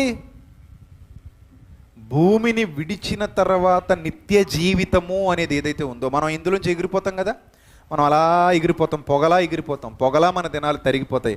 ఒక పొగ ఎలాగైతే అంతర్ధానం అయిపోతుందో ఆకాశంలోనికి వెళ్ళిపోతూ, అలాగే మనం కూడా ఒకరోజు అంతర్ధానం అయిపోతాం. మనం కనబడం ఇక్కడ ఎవరికి కూడా కనబడకుండా వెళ్ళిపోయే రోజు ఒకటి రాబోతుంది. ఇప్పుడు మనం కనబడుతున్నాం, మనకంటూ ఒక ఉనికి ఉంది, ప్రత్యక్షత ఉంది. కానీ ఒకరోజు మనం ప్రత్యక్షత కోల్పోతాం, మన ఉనికిని కోల్పోతాం, అంతర్ధానం అయిపోతాం. మనం ఎవ్వరికీ కనబడకుండా వెళ్ళిపోతాం, ఎవ్వరికీ కనబడకుండా. అలా వెళ్ళిపోయిన తర్వాత ఉన్నదే అసలైన జీవితం అని బైబిల్ ఘోషిస్తుంది. అదే నిత్య జీవితం అని బైబిల్ తెలియజేస్తుంది. దానినే దేవుడు దీర్ఘాయువు లేదా నిత్య జీవితము, ఎవర్ లాస్టింగ్ లైఫ్ అన్నాడు దాన్ని దేవుడు, ఎవర్ లాస్టింగ్ లైఫ్. సో ఆ లైఫ్ గురించి మనం ఇప్పుడు చూడగలిగితే ప్రియమైన దేవుని వాళ్ళరా, అవి దీర్ఘాయువును, సుఖజీవముతో గడుచు సంవత్సరములను శాంతిని నీకు కలుగజేయును. సుఖజీవముతో గడుచు సంవత్సరములను శాంతిని నీకు కలుగజేయును. మనకి ఒక మంచి మార్గదర్శకుడు మన వెన్నంటి ఉంటానంటున్నాడు. నీతోనే ఉంటాను, ఇప్పుడు నువ్వు ఎలా నడవాలో నీకు చెప్తాను, నువ్వు ఏ నిర్ణయం తీసుకోవాలో నువ్వు చెప్తాను, ఇక్కడ నువ్వేం చేయాలో చెప్తాను, ఇక్కడ నువ్వేం చేయకూడదో చెప్తాను, ఇక్కడ నువ్వు ఎలా మాట్లాడాలో చెప్తాను, ఎలా మాట్లాడకూడదో చెప్తాను. ఒకవేళ నువ్వు ఏదైనా తప్పు నిర్ణయం తీసుకుంటే దాన్ని ఎలా సరిదిద్దుకోవాలో చెప్తాను. ఒకవేళ నువ్వు ఏమైనా పొరపాటు పడితే ఎలా అర్థం చేసుకోవాలో నేర్పిస్తాను. చాలా సందర్భాల్లో మనకు డౌట్లు వచ్చినప్పుడు టీచర్ ఎలా కనబడతాడు? మహా ఆశ్రయంలా కనబడతాడు. ఏమండి నాకు ఇది డౌట్గా ఉంది మాస్టరు, నాకు కొంచెం క్లియర్ చేయండి. లేదా బోధకుడి దగ్గరికి వెళ్ళి అయ్యా నాకు ఇది కొంచెం డౌట్గా ఉంది, కొంచెం క్లియర్ చేయండి. అలా క్లియర్ అయిపోయినప్పుడు మన హృదయానికి వచ్చే ఆనందం అంతా ఇంత కాదు. చిన్నప్పటి నుంచి మనం అనుభవించిందే కదా, అది చిన్నప్పటి నుంచి అనుభవించిందే కదా. పాఠ్య పుస్తకాల్లో ఎన్నో డౌట్లు వచ్చాయి, మనం నేరుగా ఎవరి దగ్గరికి వెళ్ళేవాళ్ళం? మాస్టర్ దగ్గరికి వెళ్ళేవాళ్ళం. మాస్టర్ దగ్గరికి వెళ్ళి ఏమని అడిగేవాళ్ళం? అయ్యా నాకు ఇది అర్థం కాలేదు, ఈ లెక్క అర్థం కాలేదు, ఈ డౌటు లేదా ఈ క్వశ్చన్ నాకు అర్థం కావట్లేదు, కొంచెం చెప్పండి మాస్టర్ అని అడిగినప్పుడు మాస్టర్ మనకు చెప్పినప్పుడు మనం ఎంతో ఆనందపడతాం కదా. ఆ డౌట్ క్లియర్ అయిపోయినప్పుడు మనకి చాలా ఆనందంగా అనిపిస్తుంది, మనసుకి చాలా సంతోషంగా అనిపిస్తుంది. దేవుడు ఒక మాస్టర్గా నీ పట్ల వ్యవహరించాలనుకుంటున్నాడు, ఒక టీచర్గా నీ పట్ల వ్యవహరించాలనుకుంటున్నాడు, ఒక గురువుగా నీకు తోడుండాలనుకుంటున్నాడు, ఒక స్నేహితుడుగా నీకు భుజం తట్టి నడిపించాలనుకుంటున్నాడు, ఒక బంధువుగా నీ వెన్నంటుండి నీకు దోహదపడాలనుకుంటున్నాడు, ఒక ఆత్మీయుడిగా నిన్ను హత్తుకొని నీకు బుద్ధి చెబుతూ నీకు జ్ఞానాన్ని నేర్పిస్తూ నీ జీవిత యాత్రలో నీతో పాటు ఆయన కూడా నడవాలనుకుంటున్నాడు. నీతో పాటు అవకాశం ఇస్తే, నువ్వు అవకాశం ఇస్తే నీతో పాటు ఆయన నడవాలనుకుంటున్నాడు. బైబిల్లో మనం చాలాసార్లు చదువుకున్నాం ఆ సందర్భాలు. హానోకు దేవునితో నడిచాను, అబ్రహాము దేవునితో నడిచాను. ఈ నడవటాలేంటి అంటే ఎస్, ఇప్పుడు నీతో కూడా దేవుడు నడవటానికి సిద్ధంగానే ఉన్నాడు, నీతో కూడా దేవుడు నడవటానికి సిద్ధంగానే ఉన్నాడు. నువ్వు నడవటానికి ఇష్టపడితే, నువ్వు అవకాశం ఇస్తే నీకు ఆయన ఒక టీచర్గా పనిచేస్తాడు. నిన్ను జాగ్రత్తగా నీ వెనుతట్టి నిన్ను ప్రోత్సహిస్తాడు. ఏ క్షణంలో నువ్వు ఎలాంటి నిర్ణయాలు తీసుకోవాలో చెప్తాడు. అందుకే అంటున్నాడు శాంతిని నీకు కలుగజేయును. అందుకే 3వ వచనం అంటాడు దయను సత్యమును ఎన్నడును నిన్ను విడిచిపోనీయకుము. దయ చాలా అద్భుతమైన లక్షణం ప్రియులరు. అది దయగలిగిన వాడు అంటారు, చాలా అద్భుతమైన లక్షణం. నా దృష్టిలో వాడు ప్రపంచంలో అందరికంటే ధనవంతుడు. దయ అనేది కలిగిన వాడు ఎవడైతే ఉన్నాడో వాడు ప్రపంచంలో అందరికంటే ధనవంతుడు, దయ కలిగిన వాడు. అలాగే సత్యమును కలిగిన వాడు, వాడు ధనవంతుడే. దయను సత్యమును ఎన్నడూనూ విడిచిపోనీయకుము, వాటిని కంఠభూషణముగా ధరించుకును. కంఠభూషణం అంటే మనం మెడలో వేసుకునేటువంటి ఆర్నమెంట్స్, చైన్స్, లేకపోతే ఏదైనా ఒక వస్తువు మెడకు పెట్టుకుంటాం కదా, అది అస్తమని తీస్తామా చెప్పండి? తీస్తామా? కంఠభూషణాలు తీస్తారండి? తీరండి. ఎప్పుడు ఎక్కడ ఉంటుంది? అది మెడలోనే ఉంటుంది కదా. మనం మెడలో ధరించుకున్నది ఎప్పుడు మన మెడలోనే ఉంటుందా ఉండదా? ఉంటుంది కదా. దాన్ని మనం తీసి అస్తమానం తీయాల్సిన అవసరత లేదు. చాలామంది మెడలో చైన్స్ వేసుకుంటారు, మంగళసూత్రాలు వేసుకుంటారు, అస్తమానం తీయాల్సిన అవసరత లేదు, అలానే ఉంటాయి అవి. వాటి మర్చిపోతారు, ఆ చైన్ ఉన్నట్టే మర్చిపోతారు, అది అలాగే కొనసాగుతూ ఉంటుంది. అలా ధరించమంటున్నాడు దేన్ని? దయను సత్యమును. వాటిని కంఠభూషణముగా ధరించుకొనుము. నీ హృదయమును పలక మీద వాటిని వ్రాసుకొనుము. వ్రాసుకొనుము అంటే నీకు ఇది ఒక మ్యాప్ అన్నమాట. ఒక నిధికి వెళ్ళటానికి ఒక మ్యాప్ ఉంటుంది చూశారు, మనకు బాగా తెలుసు. పూర్వకాలం నిధులకు వెళ్ళటానికి మ్యాప్లు, ఆ మ్యాప్ ప్రకారంగా నిధిని సంపాదించుకోవడానికి వెళ్తూ ఉంటారు. ఇలాంటి ఫిక్షన్ మూవీస్ ఎన్నో చూసేసి ఉన్నాం మనం గతంలో. అంటే ఆ మ్యాప్ ప్రకారంగా వెళితేనే ఏం దొరుకుతుంది? నిధి దొరుకుతుంది. ఆ మ్యాప్లో ఉన్న దాని ప్రకారంగా వెళ్ళకపోతే ఏం దొరకదు? నిధి దొరకదు. మనకి అలాంటివి ఇంట్రెస్ట్గా ఉంటాయి. అమ్మో, ఈ మ్యాప్లో ఏది ఉంటే దాని ప్రకారంగా వెళ్తే వీళ్ళకి కోట్లు దొరుకుతాయి, నిధులు దొరుకుతాయి, బంగారం దొరుకుతుంది, వజ్రాలు దొరుకుతాయి అనుకుంటాం కదా. ఇప్పుడు దేవుడు కూడా ఏమంటున్నాడంటే, నీ హృదయం అనే పలక మీద వాటిని రాసుకొనుము. అది నీకు ఒక మ్యాప్ లాంటిది, అది నీ జీవితానికి ఒక మ్యాప్ లాంటిది. కనుక నీ హృదయం అనే పలక మీద వాటిని వ్రాసుకొనుము. అప్పుడు ఎప్పుడైతే నువ్వు నీ హృదయం అనే పలకల మీద దేవుని వాక్యాన్ని వ్రాసుకుంటావో, నువ్వు ఎప్పుడైతే వాక్యానికి నీ హృదయంలో చోటిస్తావో, ఎప్పుడైతే ఆయన ఆజ్ఞలను బట్టి ఆనందిస్తావో, గుర్తుపెట్టుకోండి, ఫస్ట్ నుంచి నేను అదే నొక్కి నొక్కి మాట్లాడుతున్నాను, మర్చిపోకూడదు మీరు. ఆయన ఆజ్ఞలను బట్టి నీకు ఆనందం కలగాలి. బాధ కలుగుతుందంటే నువ్వు దేవుని యందు భయభక్తులు కలిగిన వాడవో కలిగిందనవో కాదు. దేవుని ఆజ్ఞ ఉన్నప్పుడు అబ్బా ఇలా ఉంది ఏంటండి ఈ ఆజ్ఞ అనిపించింది అనుకో, నువ్వు అసలు దేవుని యందు భయభక్తులు గలవాడు భయభక్తులు గలదానవు కాదు. ఆయన ఆజ్ఞలను బట్టి ఆనందిస్తూ చెడుతనాన్ని అసహించుకుంటూ ఆయన మార్గంలో నడవాలనుకునేవాడు ఎన్ని మేలులు పొందుకోబోతున్నాడో మీరు చూడండి ప్రియులారా. అంటున్నాడు, అప్పుడు నెంబర్ 1 దేవుని దృష్టి యందును, నెంబర్ 2 మానవుల దృష్టి యందును. దేవుని దృష్టి యందును, రెండోది ఏంటి? అలాగని మానవులు అంటే అందరూ కష్టమా? సత్య సంబంధులైన ప్రతి మానవుడు, దేవుని యందు భయభక్తులు కనీసం కొద్దిగా నిలిపిన ప్రతి మానవుడు దృష్టిలో కూడా, చివరికి నీ శత్రువుగా నిన్ను భావించిన వాళ్ళను కూడా దేవుడు అవసరమైతే నీకు ఎలా చేయగలడు? మిత్రులుగా చేయగలడు. అందరి దృష్టి యందును, మానవుల దృష్టి యందును నీవు దయనుంది మంచివాడవని అనిపించుకొందువు. చూడండి జాగ్రత్తగా. మానవుల దృష్టి యందు నీవు దయనుంది ఏమని అనిపించుకుంటావు? మంచివాడవని అనిపించుకొందువు. తర్వాత నీ స్వబుద్ధిని ఆధారం చేసుకొనక. ఇక్కడ మాట్లాడుతున్నాడు, ప్రతి ఒక్కడికి స్వబుద్ధి ఉంటుంది, ప్రతి ఒక్కడికి ఒక డెసిషన్ తీసుకునే రైట్ ఉంటుంది. నేను ఎటు వెళ్ళాలి, నాకంటూ ఒక ఓన్ రైట్ ఉంటుంది, own decision, own way. So నేను నా ఓన్ వేలో వెళ్ళిపోవచ్చు, లేదా అక్కడ ఆగి ఎవరిదైనా హెల్ప్ తీసుకుందామా అని అనుకుంటే మనం ఎవరి హెల్ప్ తీసుకోవాలి? ఇప్పుడు మన పక్కవాడి హెల్పా, లేకపోతే ఎదుటివాడి హెల్పా, మానవుల హెల్పా? ఎవరి హెల్ప్ తీసుకుని మనం ప్రయాణం మొదలు పెట్టాలి? దేవుని హెల్ప్ తీసుకోవాలి. ఎప్పుడైతే నువ్వు ఒక డెసిషన్ తీసుకోవాలనుకుంటున్నావో, ఎవ్రీ డెసిషన్ ఏదైనా కానివ్వండి, what ever it may be, A decision నువ్వు తీసుకోవాలనుకున్నా సరే ఫస్ట్ ప్రియారిటీ ఎవరికి ఇవ్వాలి? నీ దేవునికి ఇవ్వాలి. మనం గొప్ప దేవుణ్ణి ఆరాధిస్తున్నాం, గొప్ప దేవుణ్ణి కలిగి ఉన్నాం, ఆయనకు మనం ఫస్ట్ ప్రియారిటీ ఇవ్వడం వలన మన లైఫ్లో మనం ఎటు వెళ్ళాలనుకుంటున్నామో అక్కడ కరెక్ట్గా. చాలా సందర్భాల్లో మన జీవితంలో తప్పు నిర్ణయాలు తీసుకుంటూ ఉంటాం దేవుని మీద ఆధారపడకే. ఆ తర్వాత చేతులు గాలిన తర్వాత ఆకులు పట్టుకుని అయ్యో ఇలా ఎందుకు చేశాను అని ఏడుస్తాం. చాలా సందర్భాల్లో చాలామంది జీవితాల్లో జరుగుతాయి అలా. చేతులు గాలిన తర్వాత ఆకులు పట్టుకుని అయ్యో నేను తప్పు నిర్ణయం తీసేసుకున్నాను, దేవుని వాక్యానికి చోటు ఇవ్వలేదు, ఆయన వాక్యానికి సమయం ఇవ్వలేదు, ఆయనకి నేను నా జీవితాన్ని అప్పగించుకోలేకపోయాను, నా స్వబుద్ధిని ఆధారం చేసుకుని తీసుకున్నటువంటి నిర్ణయం ఇది. నేను నా స్వబుద్ధిని ఆధారం చేసుకుని నిర్ణయం తీసుకోవటం వల్ల, ఇలా ఆలోచించడం వల్ల ఈరోజు ఎంత సఫర్ అవుతున్నాను, ఈరోజు ఎంత బాధపడుతున్నాను. అయ్యో నాకున్నాడు కదా ఒక ఆలోచనకర్త ఉన్నాడు కదా, ఆయన పేరే ఏంటి చెప్పండి? ఆలోచనకర్త ఉన్నాడు కదా. నేను ఆలోచనకర్త దగ్గర ఎందుకు ఆలోచన చేయలేకపోయాను? నేను ఆలోచనకర్త దగ్గర ఎందుకు వెయిట్ చేయలేకపోయాను?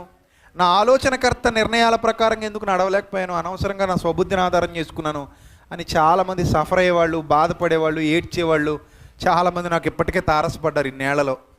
ఇక మీదట కూడా అలాంటి వాళ్ళు ఉంటే తారసపడుతూనే ఉంటారు. అందుకే దేవుడు చెప్తున్నాడు, పూర్తిగా ఒక క్రైస్తవుడు అంటే ఈరోజు మీరు మర్చిపోకండి, మీ మీ మీ హృదయంలో బండ ముద్రలా, బండ గుర్తులా పడిపోవాలి ఇది.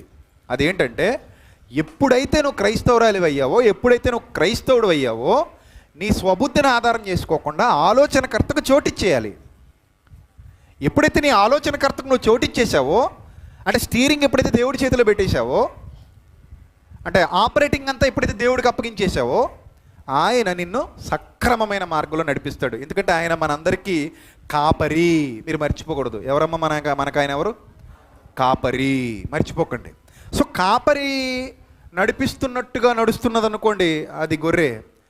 కాపరి దాన్ని సక్రమంగా నడిపిస్తాడు. పచ్చిక బయళ్ళ యొద్దకు నడిపిస్తాడు, నీటి వాగుల యొద్దకు నడిపిస్తాడు, శాంతికరమైన జలముల యొద్దకు ఆయన నన్ను నడిపించును అన్నాడు కదా. సో మన స్వబుద్ధికి చోటిచ్చేయకూడదు. చాలా సందర్భాల్లో మనం తీసుకునే నిర్ణయాలు అలాగే ఉంటాయి. మీకు ఆల్రెడీ అనుభవాల్లోకి వచ్చేసి ఉండాలి, నేను వాక్యానికి వ్యతిరేకంగా చాలా నిర్ణయాలు తీసేసుకున్నానని. అలా తీసుకుంటే నువ్వే నష్టపోతావు. నువ్వు తీసుకునే ప్రతి నిర్ణయానికి నువ్వే జవాబుదారీదానం వహించాలి, నువ్వే జవాబుదారీ. కాబట్టి ఆ నిర్ణయం తీసుకునేటప్పుడు నేను ఎందుకు ఇలా చేస్తున్నాను అని ఒక్క క్షణం ఆలోచనలో పడితే, ఇది నా తండ్రికి ఇష్టమేనా, నేను వాక్యానుసారమైన నిర్ణయం తీసుకుంటున్నానా, నేను కరెక్ట్గానే నేను నా ఆలోచనకర్త దగ్గర ఆలోచన అడిగే వెళ్తున్నానా, ఇది నా ఆలోచనకర్తకి ఇష్టమేనా అని వాక్యం మీద ఎప్పుడైతే నువ్వు ఆధారపడతావో, ఆయన తన ఆలోచన నీకు చెప్పడం ప్రారంభిస్తాడు. అప్పుడు దేవుడు అంటున్నాడు, చూడండి ప్రియులారా, ఏమంటున్నాడు? నీ స్వబుద్ధిని ఆధారం చేసుకొనక, అది మంచిది కాదు నాయన. నీ స్వబుద్ధి అనేది అది నీకు అన్ని సందర్భాల్లో మంచి డెసిషన్స్ ఇస్తుందని అనుకోవటానికి వీలు లేదు నాయన. అది అన్ని సందర్భాల్లో నేను సరిగ్గా గైడ్ చేస్తాను అనుకోవడానికి వీలు లేదు నాయన. అది సరైన గైడెన్స్ ఇవ్వదు నాయన. నీకు సరైన గైడెన్స్ ఇవ్వదు నీకు. అది సరైన గైడ్ కాదు. సో కరెక్ట్ గైడ్ ఎవరంటే దేవుడు. మనం ఎక్కడికైనా టూరిస్ట్ ప్లేసులకి వెళ్ళినప్పుడు ఏం చేస్తాం? మనం తెలుసుకోలేం కనుక ఎవరి మీద ఆధారపడతాం?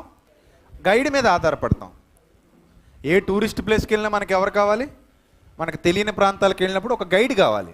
సో ఈ గైడ్ ఏం చేస్తాడంటే, ఆ ప్రాంతం యొక్క విశిష్టతను, ఆ ప్రాంతం యొక్క గొప్పతనాన్ని, ఆ ప్రాంతంలో జరిగినటువంటి సంఘటనల సమాహారాన్ని నీ ముందుంచుతాడు. ఇది ఇక్కడ ఎలా జరిగింది, అక్కడ అలా జరిగింది, ఇక్కడ ఎలా ఉంది, అక్కడ అలా ఉంది, నీకు అన్నీ చెప్తాడు. మీకు దగ్గరలో ఉన్న హైదరాబాదులో గోల్కొండ కోట చూడడానికి కానీ వెళ్ళారనుకోండి, అక్కడ ఇంచుమించుగా హిందీ, ఇంగ్లీష్, తెలుగు 3 భాషలు తెలిసినటువంటి గైడ్లు ఉంటారు. మీరు తెలుగా? అవునండి తెలుగు గైడ్ని పిలిపిస్తారు. అక్కడ ఒక టీమ్గా ఉంటారు. వాడికి ఒక 500 ఇస్తే మొత్తం తిప్పుతాడు. ఆ గోల్కొండ కోట అంతా తిప్పుతాడు నిన్ను. తిప్పి ఇక్కడ ఎలా, అక్కడ అలా, ఇది అలా, ఇది ఇలా, ఇక్కడ ఎలా చూడండి, అక్కడ అలా చూడండి, అన్నీ మీకు చెప్తాడు. మీరు ఓన్గా తిరిగితే కొన్ని మిస్ అయిపోతారు. అతను తిప్పితే ఇంక రోజు అదే పని కదా వాళ్ళకి. కొన్ని కల్పితాలు ఉంటాయి, కొన్ని వాస్తవాలు ఉంటాయి. ఏదైతేనో మొత్తం మీద మిమ్మల్ని తిప్పుతారు. సో గైడ్ అనేవాడు ఉంటే మీకు పని ఏమవుతుంది? ఈజీ అవుతుంది. గైడ్ లేకపోతే మీకు కొంచెం కష్టం అవుతుంది, కొన్ని మిస్ అవుతారు, కొన్ని పూర్తిగా తెలుసుకోలేకపోతారు శాశ్వతంగా. అలాగే ఈ జీవిత యాత్రలో మనకు కూడా ఒక మంచి గైడ్ ఉన్నాడు. ఆయన మన ఆలోచనకర్త. ఆ ఆలోచనకర్త ఎవరో కాదు, మన కన్న తండ్రి. తండ్రి కంటే గొప్ప గైడ్ ఎక్కడైనా ఉంటాడో చెప్పండి? తండ్రి కంటే గొప్ప గైడ్.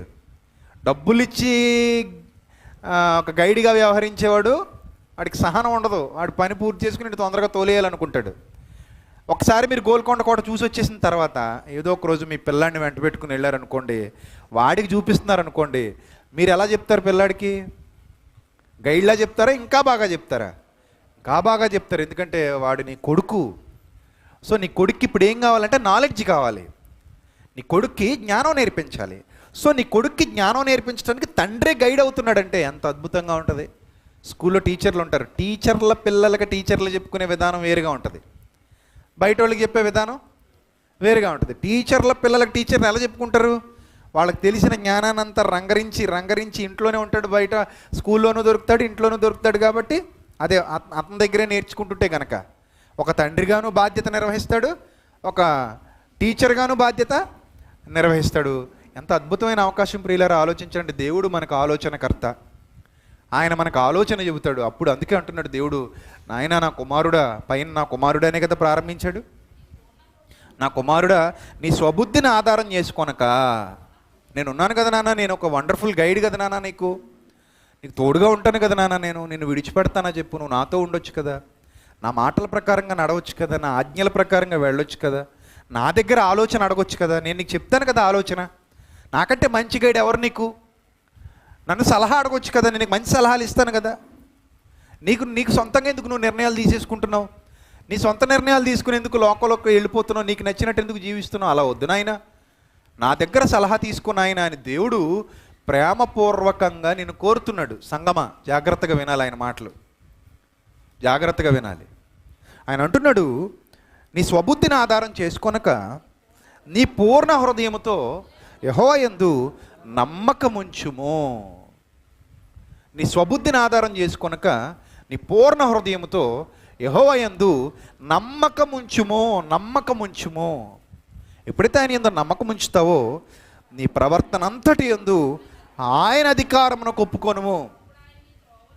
నీ ప్రవర్తన అంతటి యందు నువ్వేం చేస్తే దాని యందు ఎవరి అధికారానికి ఒప్పుకోమంటున్నాడు? నీ తండ్రి అధికారానికి ఒప్పుకో. నీ ప్రవర్తన అంతటి యందు ఆయన అధికారమునకు ఒప్పుకొనుము. అప్పుడు ఆయన నీ త్రోవలను సరళము చేయును. చూసారా? పూర్తిగా భయభక్తులు నిలిపిన వారే భక్తులను పిలువబడ్డారు. భక్తులను పిలువబడిన వాళ్ళందరూ ఎవరండి? భయభక్తులు నిలిపినవారు. ఎందుకు ఆ భయభక్తులు ఎలా నిలపాలి ఈరోజు మనం నేర్చుకుంటున్నాం.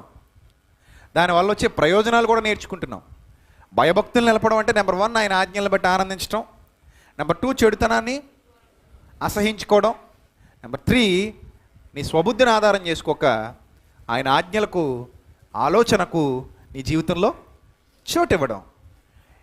ఇవే యెహోవా యందు భయభక్తులు నిలపడం అంటే. వాళ్ళే భక్తులు, అలా చేసిన వాళ్ళే భక్తులు, అంటే అలా జీవించిన వాళ్ళే భక్తులు. భక్తులు అంటే ఏదో సెపరేట్ డ్రెస్ వేసుకుని తిరిగిన వాళ్ళు కాదు. అర్థమవుతుందా? భక్తులు అంటే ఏదో సెపరేట్ మేకప్ వేసుకున్న వాళ్ళు కాదు. భక్తులంటే సెపరేట్ వస్త్రధారణ అలంకరణ చేసుకున్న వాళ్ళు కాదు. భక్తులంటే సెపరేట్గా ఏదో డ్రిల్ చేసేవాళ్ళు కాదు. భక్తులంటే ఎవరండి? ఎవరైతే ఈ విధంగా నడుస్తున్నారో వాళ్ళే తర్వాత తరాలు ఏమని పిలువబడ్డారు? భక్తులని పిలువబడ్డారు. సింపుల్. అంటే ఇప్పుడు మీరు కూడా ఏమని పిలువబడడానికి అవకాశం ఉంది? చెప్పండి, ఏమని పిలువబడడానికి అవకాశం ఉంది? భక్తులను పిలువబడడానికి అవకాశం ఉంది. మీరు కూడా ఈ వేలు వెళ్ళిపోండి. ఎవడు కాదన్నాడు? మీరు భక్తులే, ఈ వేలు వెళ్ళిపోండి. ఇప్పటివరకు మనం ఏదైతే విన్నామో ఆ ప్రకారంగా ఆ మార్గంలో మీరు నడవండి. అప్పుడు మీరు కూడా ఏమని పిలువబడతారు? భక్తులు. చూసారా? ఎప్పుడైతే ఆయన యందు భయభక్తులు కలిగి జీవిస్తామో అప్పుడు మనకు వచ్చే బెనిఫిట్స్, అప్పుడు మనం సంపాదించుకునేటువంటి లాభాలు. నెంబర్ 1 పైన చదువుకున్నాం. 1 దీర్ఘాయువు అంటే ఇది జీవితం, ఈ భూమి మీద జీవితం. ఇక్కడ నుంచి మెల్లిగా మాయమైపోతాం, పొగలా ఎగిరిపోతాం మనం. నన్ను నేను చూసుకున్నప్పుడు ఒక కొవ్వొత్తి గుర్తొస్తుంది నాకు. నిజంగా అద్దం ముందు నిలబడి చూసుకుంటున్నప్పుడు ఒక కొవ్వొత్తిలా కనబడతాను నాకు నేనే. ఎందుకంటే నేను కూడా ఏమైపోతాను? కొన్నాళ్ళకి కరిగిపోతాను. నేను ఒక పెద్ద కొవ్వొత్తిని. వెలిగినంతకాలం వెలుగుతాను, తర్వాత ఏమైపోతాను? కరిగిపోతాను. ఈవెన్ నువ్వు అంతే, కరిగిపోతావు, మాయమైపోతావు. పలానా ఆయన ఏడంటే, ఆయన పోయి వారం అవుతుందండి అంట. వారం అయిందా? ఎక్కడున్నాడండి ఇప్పుడు అని పరిగెత్తుకెళ్ళు. ఎక్కడున్నాడండి? పలానా చోట కప్పెట్టి వచ్చేసామండి, లేకపోతే పలానా చోట కాల్చేసి వచ్చేసామండి. పోనీ అక్కడికి వెళ్తే కనబడతాడా? అప్పటికే ఏమైపోయాడు? కరిగిపోయాడు. నువ్వు ఎన్ని దేశాలు తిరిగినా నీకు దొరకడు. నువ్వు ఎన్ని ప్రాంతాలు తిరిగినా మళ్ళీ నీకు కానరాడు. నువ్వు ఎన్ని పేపర్లలో ప్రకటించినా మళ్ళీ అలాంటి రూపం అయితే ఎప్పుడు కనబడదు. మళ్ళీ ఎప్పుడు కనబడదు నీకు ఆ రూపం. ఆల్రెడీ ఏమైపోయాడు? కరిగిపోయాడు. మంచుగడ్డలు అంటాడండి మనిషి కూడా మంచుగడ్డలు అంటాడే. చల్లదనం ఉన్నంతసేపు, ఫ్రిడ్జ్లో ఉన్నంతసేపు గట్టిగా గడ్డగట్టి ఉంటాడు. కరెంటు పోయింది అనుకోండి కరిగిపోతాడు. కరెంటు పోతే కరిగిపోతాడా? ఐస్ క్రీమ్లో కరిగిపోయినట్టు కరిగిపోతాడు. మనం కూడా కరెంటు పోతే ఏమైపోతాం? కరిగిపోతాం. కరెంట్ అంటే ఏంటి? మనమే, శక్తి, ఆత్మ. కరెంటు పోతే కరిగిపోతాం మనం కూడా. ఐస్ ముక్కలు అంటే వాళ్ళు మనం కూడా. ఒక ఐస్ ముక్క ఎలా అయితే కరిగిపోద్దో సేమ్ మనం కూడా అలాగే కరిగిపోతాం. మనల్ని మనం అద్దం ముందు నిలబడి చూసుకున్నప్పుడు కొవ్వొత్తు గుర్తుపెట్టుకోండి. కొవ్వొత్తు వెలిగించుకుని అద్దం ముందు నిలబడండి. ఇది వెలుగుతుంది, నేను కూడా ప్రస్తుతానికి వెలుగుతున్నాను. ఇది కరిగిపోతుంది, నేను కూడా ఒక రోజున కరిగిపోతాను. ఇది మాయమైపోతుంది కరిగిపోయిన తర్వాత. అది నిజంగా అద్భుతం కదండి. ఆకారం అలా కనికి మాయమైపోద్ది, కింద ఏదో కొంచెం అలాంటి మెత్తటి నీరు లాంటి పదార్థం వస్తుంది, కాసేపటికి అది కూడా ఆవిరైపోద్ది, ఇంకేముండదు, అయిపోయింది. కొవ్వొత్తి జీవితం కరిగిపోయింది. సో నీ జీవితం కూడా అలాగే కరిగిపోద్ది. ఆ తర్వాత ఉన్నదే దీర్ఘాయువు అన్నాడు. జాగ్రత్తగా మనసు పెట్టి వినాలి. ఏ ఆయువు? దీర్ఘాయువు. ఈ దీర్ఘాయువు దేనివల్ల వచ్చింది మనకి?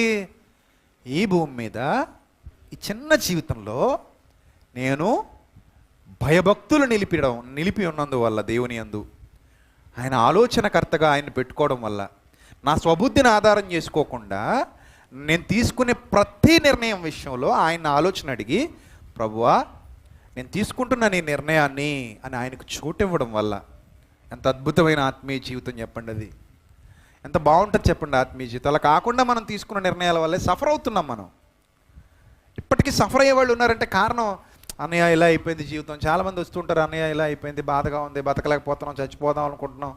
ఇలాంటి వాళ్ళు తగులుతూ ఉంటారు. ఎందుకు ఇలా అయిపోయింది వాళ్ళ జీవితం?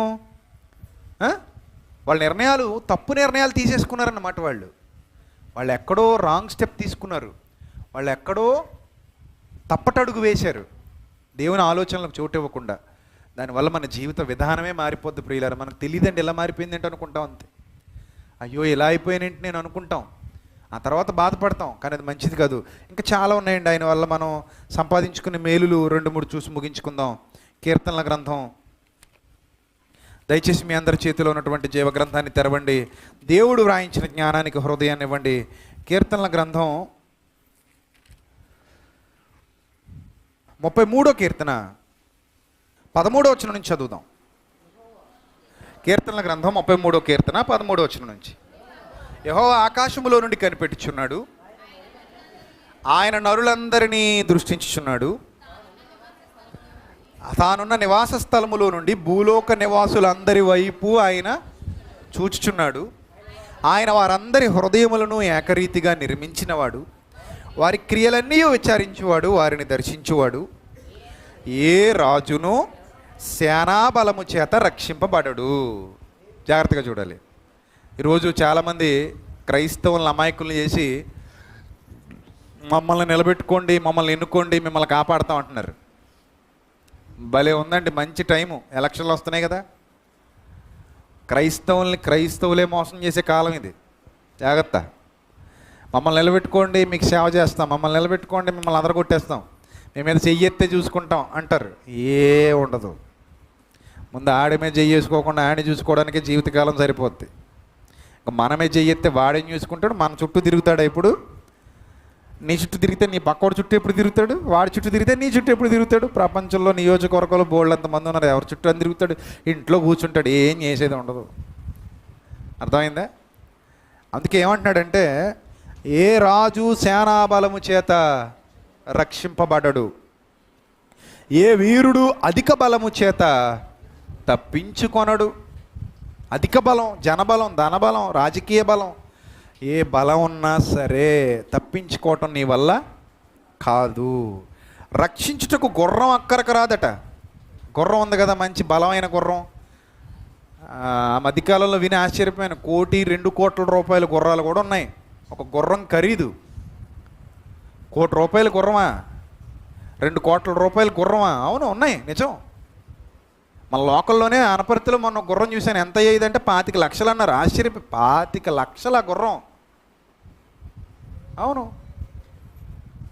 భలే ఉంది గుర్రం. అది 25 లక్షలు. గుర్రాల రేటు 4-5 లక్షల నుంచి స్టార్ట్ అవుతుంది. మంచి గుర్రాలు, మేలుజాతి గుర్రాలు. అక్కడ నుంచి కోట్ల వరకు ఉంది. 1 కోటి రూపాయల గుర్రం ఉంటే స్పీడ్గా వెళ్ళిపోగలవా? తప్పించుకోగలవా?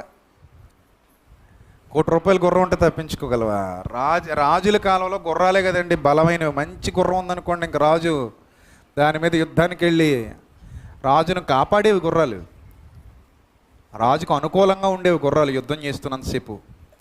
అలాంటి గుర్రాలు ఉన్న రాజులు యుద్ధాల్లో విజయాలు సాధించేవారు. ఆ గుర్రాలను బట్టి అతిశయించేవారు. చేతక్ అని ఉంది చూసారా? చేతక్ ఎప్పుడైనా విన్నారా? బజాజ్ చేతక్. ఇప్పుడు కనబడతలేదు, పోయింది, ఎప్పుడో ఎక్కడో పోయింది, ఎక్కడో వేసి తిరుగుతున్నాడు. గుర్రం పేరు అది. ఒక ప్రముఖ చక్రవర్తి గుర్రం పేరే చేతక్. దాన్ని బండికి పెట్టారనమాట. ఇలాంటివి చాలా ఉంటాయి. అలాంటి గుర్రాలున్నా కూడా రక్షింపబడరు. తర్వాత అది దాని విశేష బలము చేత మనుష్యులను తప్పింప జాలదు. వారి ప్రాణమును మరణము నుండి తప్పించుటకు, కరువులో వారిని సజీవులనుగా కాపాడుటకు.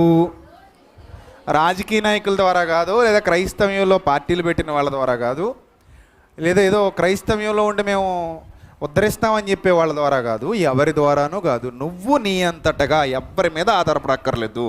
నువ్వు నీ అంతటగా యెహోవా యందు భయభక్తులు నిలుపు. ఆయన నిన్ను కాపాడకపోతే నన్ను అడుగు. నువ్వు నీ అంతటగా యెహోవా యందు భయభక్తులు నిలుపు. చూడు, నీ వెనక ఏ సైన్యాలు ఉండాల్సిన అవసరత లేదు. నిన్ను ఏ రాజకీయాలు కాపాడాల్సిన నాయకులు కాపాడాల్సిన అవసరత లేదు. నిన్ను ఏ సంస్థలు కాపాడాల్సిన అవసరం లేదు. నీకు గుర్రాలు అవసరం లేదు, రథాలు అవసరం లేదు, డబ్బు అవసరం లేదు, ఏం అవసరం లేదు. దేవుడు నీకు తోడుగా ఉంటే ఏమంటున్నాడు చూడండి, వారి ప్రాణమును మరణము నుండి తప్పించుటకు, కరువులో వారిని సజీవులనుగా కాపాడుటకు. యెహోవా దృష్టి ఆయన యందు భయభక్తులు గల వారి మీదను. చూసారు ఎంత మేలండి, భయభక్తులు కలిగి ఉండడం ఎంత ధన్యత, ఎంత మేలు పొందుకుంటున్నాం. ఆయన యందు భయభక్తులు కలవారి మీదను, ఆయన కృప కొరకు కనిపెట్టు వారి మీదను నిలుచుచున్నది. ఎంత మేలుందో చూసారా. ఇప్పుడైనా తొందరపడి ఈ నిర్ణయాలు తీసుకోండి, దేవుని నిర్ణయాలు. ఆయన నామాన్ని బట్టి అతిశయించే మార్గంలోనికి రావాలి. ఆయన యందు భయభక్తులు నిలపడానికి ఎప్పుడూ రెడీగా ఉండాలి. అంతేగాని లోకం వైపుకు చూసేటువంటి పరిస్థితి మనకు రాకూడదు. లోకం వైపుకు వెళ్ళిపోయేటువంటి పరిస్థితి మనకు రాకూడదు. మీకు ఏ మేలు కొదువై ఉండదు అని చెప్తున్నాడు దేవుడే. మిమ్మల్ని విడువడు, ఎడబాయుడు. ఇంకా ఉన్నాయండి ఆయన వల్ల మనం పొందుకునే మేలులు. అదే కీర్తనల గ్రంథం 34వ అధ్యాయము, అదే కీర్తనల గ్రంథం 34వ అధ్యాయము 4వ వచనం. నేను యెహోవా యొద్ద విచారణ చేయగా ఆయన నాకు ఉత్తరం ఇచ్చెను. నాకు కలిగిన భయములన్నిటిలో నుండి ఆయన నన్ను తప్పించెను. ఆయన నన్ను తప్పించెను. వారు ఆయన తట్టు చూడగా వారికి వెలుగు కలిగెను. జాగ్రత్తగా చూడాలి. వారు ఆయన తట్టు చూడగా, చీకట్లో ఉన్నారు వాళ్ళు, ఆ చీకట్లో ఉన్నవారు ఆయన తట్టు చూడగా వారికి ఏం కలిగెను? వెలుగు కలిగెను. వారి ముఖములెన్నడును లజ్జింపకపోవును. ఈ దీనుడు మొర్రపెట్టగా యెహోవా ఆలకించెను. ఈ దీనుడు అంటే ఏ దీనుడు? రాజకీయ బలం లేని దీనుడు, ధన బలం లేని దీనుడు, లేకపోతే అధికార బలం లేని దీనుడు, తరుమబడుతున్న దీనుడు. అలాంటి దీనుడు మొర్రపెట్టగా యెహోవా ఆలకించెను, అతని శ్రమలన్నిటిలో నుండి అతనిని రక్షించెను. యెహోవా యందు ఇక్కడ చెప్తున్నాడు చూడండి, ఇన్ఫర్మేషన్ ఇస్తున్నాడు, క్లూ ఇస్తున్నాడు. ఇవన్నీ ఎవరు పొందుకుంటారంటే, ఈ మేలులన్నీ ఎవరు పొందుకుంటారంటే, యెహోవా యందు భయభక్తులు గలవారి చుట్టూ ఆయన దూత కావలి ఉండి వారిని రక్షించును. ఆహా, ఎంత బాగుందండి ఈ మాట. మనం ఏమో భయభక్తులు నిలుపుకుంటా, చాలామంది చూడండి అసలు భయభక్తులు ఉండవు, దేవుడు అంటే భయం ఉండదు, ఏముండదు. బయటికి వెళ్ళేటప్పుడు మాత్రం ప్రార్థన చేస్తారు. ఏమన్నా తెలుసా? ప్రభా నేను బయటికి వెళ్తున్నాను ప్రభా ఊరి మీద తిరగడానికి. వెనక ముందు మామూలు దూతలు అయితే కాస్ట్లీగా ఉండవు, అందుకని ఏ దూతలట? బంగారు దూతలను కావలా పెట్టు. మరి వెండి ఎత్తడి చేయమండి అంటే మాకు పనికిరావు. మాకు ఏ దూతలు కావాలి? బంగారు దూతలు. ఐరన్ బెస్ట్ కదా, గట్టిగా ఉంటాయి. బంగారం కంటే ఏది బెస్ట్? ఐరన్ బెస్ట్ ఏమో, గట్టిగా ఉంటుంది, ఉక్కు కొంచెం గట్టిగా ఉంటుంది. అబ్బాయి మాకు అవన్నీ వద్దండి, మాకు ఏ దూతలు కావాలి? బంగారం దూతలు కావాలట. భయభక్తులు కలిగి ఉంటేనే దూతలు వస్తాయి. భయభక్తులు కలిగి లేకపోతే ఏ దూత రాదు. ఆ తర్వాత నీ బ్రతుకు కోతే. దూత కాదు, ఆ తర్వాత ఏంటి? కోత. ఆయన యందు భయభక్తులు గలవాడికి ఎంత మేలు చూడండి. నిజంగా మేలు మనం పొందుకుంటున్నాం కదండి. అది ఆ తర్వాతే అంటాడు, యెహోవా ఉత్తముడని రుచి చూచి తెలుసుకోండి. రుచి చూడడం అంటే ఏంటి? ఏదైనా కంచంలో అన్నం టక్కన నోట్లో పెట్టేయడానికి, అనుభవించి తెలుసుకోండి అని. అనుభవించడం అంటే ఎలా అనుభవించగలం? భయభక్తులు కలిగి ఉండి, ఆయన ఆజ్ఞలను బట్టి ఆనందిస్తూ, చెడుతనాన్ని అసహించుకుంటూ, నీ స్వబుద్ధిని ఆధారం చేసుకొనక నీ ప్రవర్తన అంతటి యందు ఆయన అధికారాన్ని ఒప్పుకుని నడుస్తూ ఉన్నప్పుడు ఇప్పుడు చూడు జీవితం ఎలా ఉంటుందో అని చెప్తున్నాడు. అది దాని అర్థం, అది దాని అసలైన అర్థం. ఇప్పుడు చూడు జీవితం ఎలా ఉంటుందో, ఇప్పుడు చూడు ఎలా ఉంటుందో నీ లైఫ్ అని చెప్తున్నాడు. ఇదంతా కాకుండా యెహోవా ఉత్తముడని రుచి చూసి తెలుసుకోండి అనే మాట ఒక్కటే తీసుకొని ఏం రుచి చూస్తావు? అదేమన్నా సపోటా పండా ఒకటి తిని చూడండి కొనుక్కోండి అనడానికి? అదేమన్నా స్వీట్ స్టాల్లో స్వీటా? ఒకటి తిని చూడండి, కావాలంటే 1 కేజీ కొనుక్కుని వెళ్ళండి, 2 కేజీలు కొనుక్కుని వెళ్ళండి అనడానికి కాదు కదా. కాబట్టి ఎవరైతే వీటి మార్గాలలో వెళతారో, ఆయనను ఆశ్రయించు నరుడెవడైతే ఉంటాడో వాడు ధన్యుడు అని 9వ వచనం అంటాడు. 34:9 యెహోవా భక్తులారా ఆయన యందు భయభక్తులు ఉంచుడి, ఆయన యందు భయభక్తులు ఉంచువానికి ఏమీ కొదువ లేదు. ఇవన్నీ ఎవరికి అప్లై అవుతాయండి? చదువుకున్న ప్రతి ఒడికి అప్లై అవ్వండి. ముందు ఈ వేలోకి వెళ్ళాలి. ముందు ఈ వేలోకి వెళ్ళి ఎవరైతే ఆ వేలో కొనసాగుతున్నారో వాళ్ళకి అప్లై అయ్యే వచ్చినాలు ఇవన్నీ కూడా. చదువుకున్న ప్రతి వాడు ఇది నాకే అని ఇదివరకు అట్లా ఇలా చదవకండి. ఈ అలవాటు చాలామందికి ఉంటుంది తెలుసా మీకు? ఇప్పటికే ఆ పిచ్చి పోలేదు కొంతమందికి. ఇంత వాక్యం విన్నా కూడా ఇలా తీస్తారు, ఏదో కనబడుద్ది అంటే దేవుడు నన్ను ఏమైనా చేస్తాడేమో అని భయపడిపోతుంటారు. మళ్ళీ వీళ్ళే ఆ వచనం మీది కాదు, మళ్ళీ ఇలా పెట్టుకుంటారు, ఇలా తీసేస్తారు. వీళ్ళ బ్రతుకు బాగోదు, అయినా కానీ ఆహా ఈ మేలు నాకు జరిగిపోద్దేమో, దేవుడు నాతో మాట్లాడేస్తున్నాడు అనుకుంటారు. అది చాలా పిచ్చితనం. మీరు బైబిల్ ఇలా ఎన్నిసార్లు తీస్తే అన్ని రకాల వచనాలు కనబడుతూ ఉంటాయి. ఒక్కోసారి ఒక్కొక్కటి వస్తుంది లాటరీ టైప్లో, అంతే కదా. మీరు ఇంటికి వెళ్ళి ట్రై చేయండి. ఇలా అన్నావు ఒకటి వచ్చింది, మళ్ళీ మూసావు, మళ్ళీ ఇలా అన్నావు ఇంకోటి వచ్చింది, మళ్ళీ ఇలా మూసావు, మళ్ళీ ఇలా అన్నావు ఇంకోటి వచ్చింది. అలా వచ్చిన ప్రతిదీ నీది కాదు. అలా వచ్చిన ప్రతిదీ నీది కాదు. వాక్యాన్ని చదివిన తర్వాత, ఆ వాక్యాన్ని చూసిన తర్వాత, ఓ ఈ వాక్య ప్రకారంగా నా బ్రతుకుంటే ఇది నాదే, ఎలా ఉంటే అలా, వ్యతిరేకంగా ఉంటే అది నీదే, అనుకూలంగా ఉంటే అది నీదే. అది కూడా యూనివర్సల్గా చెప్పబడింది అయితే, వ్యక్తిగతంగా చెప్పబడింది అయితే మళ్ళీ నీది కాదు. అంత ఏమరపాటుగా ఉండకూడదు వాక్యం దగ్గర, చాలా జాగ్రత్తగా ఉండాలి. అర్థమవుతుందా? ఇప్పుడు చూడండి ఏమంటున్నాడు. ఆయన యందు భయభక్తులు గలవారికి వచ్చే మేలుల గురించి చెప్తున్నాడు. చూడండి, ఆయన యందు భయభక్తులుంచువానికి ఏమీ కొదువ లేదు, సింహపు పిల్లలు లేమి గలవ ఆకలి కొనును. మనం ఎవరు పడితే వాళ్ళు వాడేసుకోకూడదు. దీన్ని ఎవరు పడితే వాళ్ళు వాడేసుకుని ఫేస్బుక్లో పెట్టేయకూడదు. ఫేస్బుక్లో పెట్టేస్తుంటాం. మనకి ఎలాంటి వచనాలు దొరికినాయి అనుకోండి, అబ్బా భలే ఉంది వచనం అనుకుని ఎక్కడ పెట్టేస్తాం? మనకు అదొకటి ఉంది, మనకు ఒక అకౌంట్ ఉంది కాబట్టి ఫేస్బుక్లో పెట్టేస్తాం. అప్పుడు కింద అందరూ ఆమెన్ ఆమెన్ అంటుంటారు. ఈ ఆమెన్లు కొట్టేవాళ్ళు, ఈ ఆమెన్లను రాసే వాళ్ళందరికీ అసలు వాస్తవానికి ఇది అప్లై అవుతుందో అవుతుందో వాళ్ళకే తెలియదు. ప్రతిదానికి ఆమెన్నే. ఎవడో చచ్చిపోయాడు ఆమెన్, ఎవడో పడిపోయాడు ఆమెన్, ఎవడికి ఏదో అయింది ఆమెన్, ఎవడో తిన్నాడు ఆమెన్, ఎవడో తాగాడు ఆమెన్, ఇంక ప్రతిదానికి ఆమెన్నే. అసలు ఆమెన్ ఎందుకంటారో ఎప్పుడు అనాలో ఏం తెలియదు ఇంక మనకి. ఆమెన్ చెప్పండి, ఆమెన్ చెప్తామండి. ఈ గొడవ ఎక్కువైపోయింది ఏమండి. చూడండి ఇక్కడ ఏమంటున్నాడంటే, సింహపు పిల్లలు లేమి గలవై ఆకలిగోనును. ఎవరికి అప్లై అవుతాయి? ముందు పాయింట్కి వచ్చేయండి. ఎవరికి అప్లై అవుతాయి? ఎవరు పడితే వాళ్ళకా, లేకపోతే నిజంగా భయభక్తులు కలిగిన వాళ్ళకా? ఎవరికి? నిజంగా భయభక్తులు కలిగిన వాళ్ళకి. ఎవరు పడితే వాళ్ళకి కావు. సింహపు పిల్లలు లేమి గలవై ఆకలిగోనును, యెహోవాను ఆశ్రయించి వారికి ఏ మేలు కొదువై ఉండదు. ఏ మేలు కొదువై ఉండదు. అందుకని పిల్లలారా, మీరు వచ్చిన మాట వినండి. యెహోవా యందు భయభక్తులు మీకు నేర్పుతాను మీకు. నేర్చుకోవాలి మీరు భయభక్తులు. ఎలా నేర్చుకోవాలి? వాక్యాన్ని బట్టి. అలా నేర్చుకుంటే మనకు చాలా మేలులు ఉన్నాయి, అవన్నీ మనం పొందుకుంటాం, ఖచ్చితంగా పొందుకుంటాం మన జీవితంలో. ఆయన దూత మీకు కావాలి ఉంటాడు, మీకు దీర్ఘాయువు కలుగుతుంది, మీరు దేవుని దయ పొందుకుంటారు, మనుషుల దయలో వర్ధిల్లుతారు, మిమ్మల్ని దేవుడు హెచ్చిస్తాడు, మిమ్మల్ని దేవుడు కాపాడుతాడు, మీ మార్గంలో ఆయన మీకు తోడే ఉంటాడు. ఆయన దూత మీకు కావాలి ఉంటుంది, మిమ్మల్ని పరలోకం వరకు నడిపిస్తాడు, మీకు నిత్య జీవితాన్ని ఇస్తాడు. ఇవన్నీ ఆయన యందు భయభక్తులు గల వారికి మాత్రమే అప్లై అవుతాయి తప్ప ఎవడబడితే వాడికి కాదు, నటించేవాడికి అసలు కాదు, వేషధారులకు అసలు కాదు. నిజంగా ఆయన యందు భయం ఉన్నవాడికి, నిజంగా ఆయన కొరకు బ్రతికేవాడికి, నిజంగా ఆయన కోసం జీవించేవాడికి ఇవి ఖచ్చితంగా అప్లై అవుతాయి. రుచి చూసి తెలుసుకోండి. అందుకే నిజమే కదా ప్రియులారు, ఎన్నో ఆపదల నుండి దేవుడు మనల్ని కాపాడకపోతే మనం ఈరోజు ఇక్కడ కూర్చునే వాళ్ళమా చెప్పండి?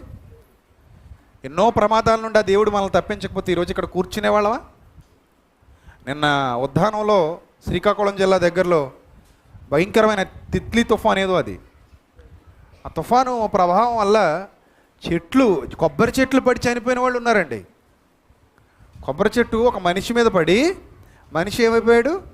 చనిపోయాడు. అసలు ఊహిస్తాడో చెప్పండి ఈ చెట్టు నా మీద పడిపోబోతుందని? చెప్పండి, మీరే చెప్పండి, ఈ చెట్టు నా మీద పడిపోబోతుందని ఊహిస్తారు ఎవరైనా? ఇప్పుడు ఎవడో వేగంగా కారు వచ్చి నన్ను గుద్దేపోతుందని ఊహిస్తాడు ఎవడైనా? నేను గుండాకి చనిపోబోతున్నాను సాయంత్రానికని ఎవరైనా ఊహిస్తారా? ఎవరు ఊహించరు కదండి. దేవుడు కాపాడకపోతే మనకు అసలు జీవితమే లేదు ప్రియులారా. దేవుడు రక్షించకపోతే, దేవుడు కాపాడకపోతే మనకు అసలు జీవితమే లేదు. ఈరోజు మనం ఇలా ఉన్నామంటే ఆ మహాదేవుని దయ. అందుకే ఆయన ఉత్తముడని రుచి చూచి తెలుసుకొనుడి.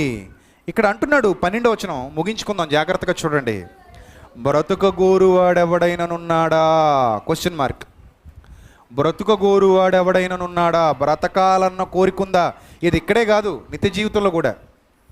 నిత్య జీవితానికి వెళ్ళి చిరకాలం ఆయనతో ఉండాలనుకుంటున్నావా? బ్రతుకగోరువాడు ఎవడైనా ఉన్నాడా? మేలు నొందుచు అనేక దినములు బ్రతుకగోరువాడు ఎవడైనా ఉన్నాడా? అయితే భయభక్తులు నేర్పిస్తున్నాడట. ఏంటి భయభక్తులు అంటే? చెడ్డ మాటలు పలుకకుండా నీ నాలుకను, కపటమైన మాటలు పలుకకుండా నీ పెదవులను కాచుకో అన్నాడు. చెడ్డ మాటలు పలుకకుండా నాలుకను కాచుకో. భయభక్తులు. పనికిమాలిన కామెంట్లు పెట్టకు, వ్యర్థమైన వివాదాలకు రేపకు జనాన్ని, పనికిమాలిన గొడవల్లో దూరకు, నీకు అన్ని సంబంధం లేదు అవి. కుక్కలు మురుగుతుంటే నువ్వు కూడా వెళ్ళి మొరక్కు. చాలామంది ఇలాగే ఉన్నారు ఈ మధ్యకాలంలో. వ్యర్థమైన వాటిలోకి ఇన్వాల్వ్ అవుతున్నారు, వ్యర్థమైన వాటిలో కుక్కలతో సమయం గడుపుతున్నారు, వాటితో పాటు వీళ్ళు మొరుగుతున్నారు. అవసరమా మీకు చెప్పండి? బ్లాక్ చేసుకోండి అలాంటి వాళ్ళని. నేను అదే చెప్పాను మొన్న. కుక్క మొరుగుతుంది, బ్లాక్ చేయండి. మనకెందుకు వాళ్ళతో? మీరు చెప్పాలనుకున్నది చెప్పండి, మీరు గద్దిస్తే గద్దించండి, ఖండిస్తే ఖండించండి, అయిపోయింది, వదిలేయండి. వాళ్ళతో పాటు మీరు మరగడం అసహించుకోవాలి, అంతే, బ్లాక్లో పెట్టుకోవాలి. అందుకే మీరు కూడా వాళ్ళతో పాటు బూతులు కానీ, మీరు వాళ్ళతో పాటు చెడ్డ మాటలు కానీ పలకూడదు. మీరు వాళ్ళతో పాటు వ్యర్థమైన మాటలు మాట్లాడకూడదు.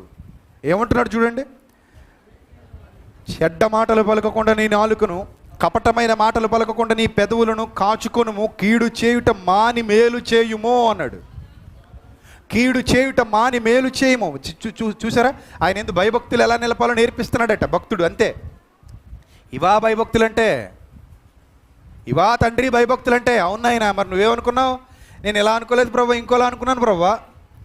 మనం ఏమనుకున్నాను ఆయన అంటే, ప్రభా ఆదివారం వస్తే తల రాసుకోవడం అనుకున్నాను ప్రభా, తలస్నానం చేయడం అనుకున్నాను ప్రభా, తెల్లచీర కట్టుకోవడం అనుకున్నాను ప్రభా, అంతే, అదే భక్తి అనుకున్నాను ప్రభా. తెల్ల ప్యాంటు తెల్ల షర్ట్ వేసుకోవడమే భక్తి అనుకున్నాను ప్రభా. నేను ఇవే భక్తి జీవితాలు అనుకున్నాను ప్రభా. చేతులు ఎత్తడం, చేతులు దించడం, అరవడం, గంతులు వేయటం, బియ్యం తేవడం, చిక్కుడుకాయలు తేవడం, ఆనపకాయలు తేవడం, కోడిగుడ్లు తేవడం, ఇదే భక్తి అనుకున్నాను ప్రభా. నేను ఇంక మిగిలింది ఏమి లేదులే, ఇదే భక్తి అనుకున్నాను ప్రభా. నేను ఇలా కాలం గడిపేస్తున్నాను నేను అంటే. అప్పుడు ఆయన అంటున్నాడు, అది కాదు నాయన భయభక్తులు అంటే. భయభక్తులు అంటే అవి కాదు నాయన. మరి ఏమి నాయన భయభక్తులు అంటే? చెడ్డ మాటలు పలుకకుండా నీ పెదవులను, నీ నాలుకను, కపటమైన మాటలు పలుకకుండా నీ పెదవులను కాచుకొనుము, కీడు చేయుట మాని మేలు చేయుము, సమాధానము వెదకి దాని వెంటాడుమో అన్నాడు. సమాధానము వెదకి దాని వెంటాడుము. సమాధానపరచువారు ధన్యులు, వారు దేవుని కుమారులు అనబడుదురు. సమాధానమును వెతికి దాని వెంటాడుము. యెహోవా దృష్టి అనీతిమంతుల మీద లేదు. మరి ఎవరి మీద ఉంది? నీతిమంతుల మీదనే ఉన్నది.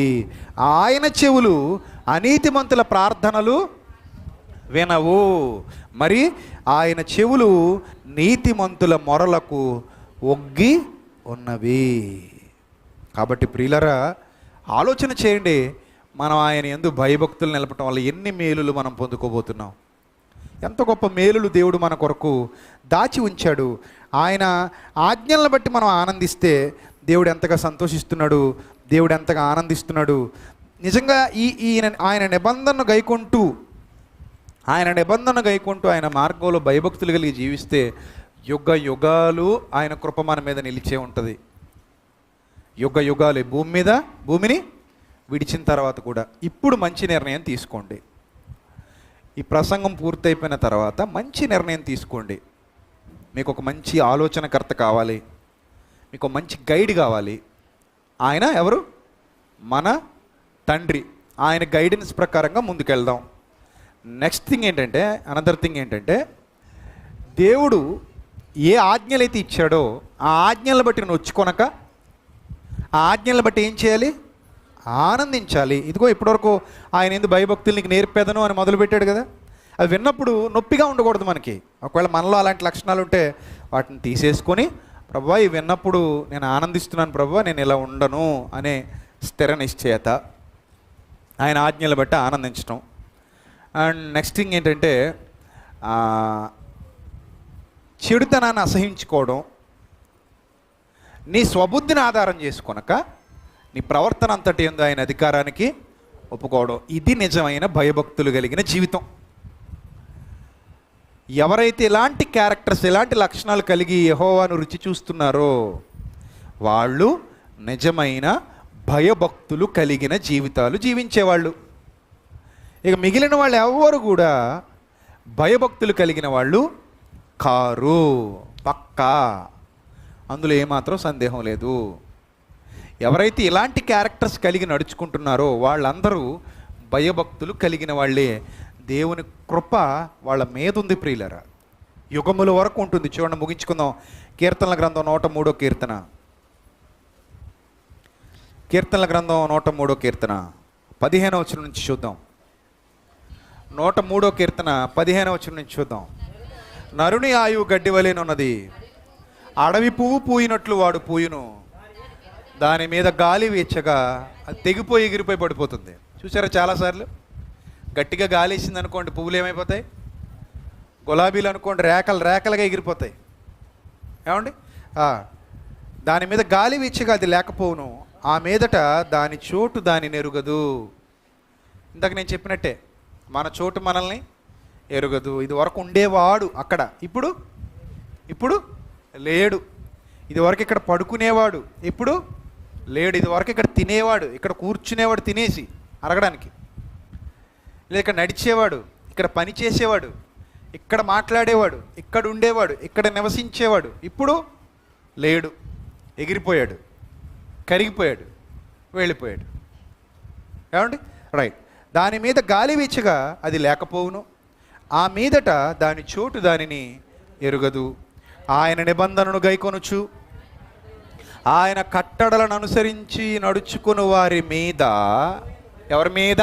అది వదిలేయకూడదు మనం, అది వదిలేసి చివరి ముక్కను కలిపేసుకోకూడదు మన జీవితానికి. అది వదిలేయకూడదు, అసలు వదిలేయకూడదు. ఎక్కడ? ఎవరి మీద?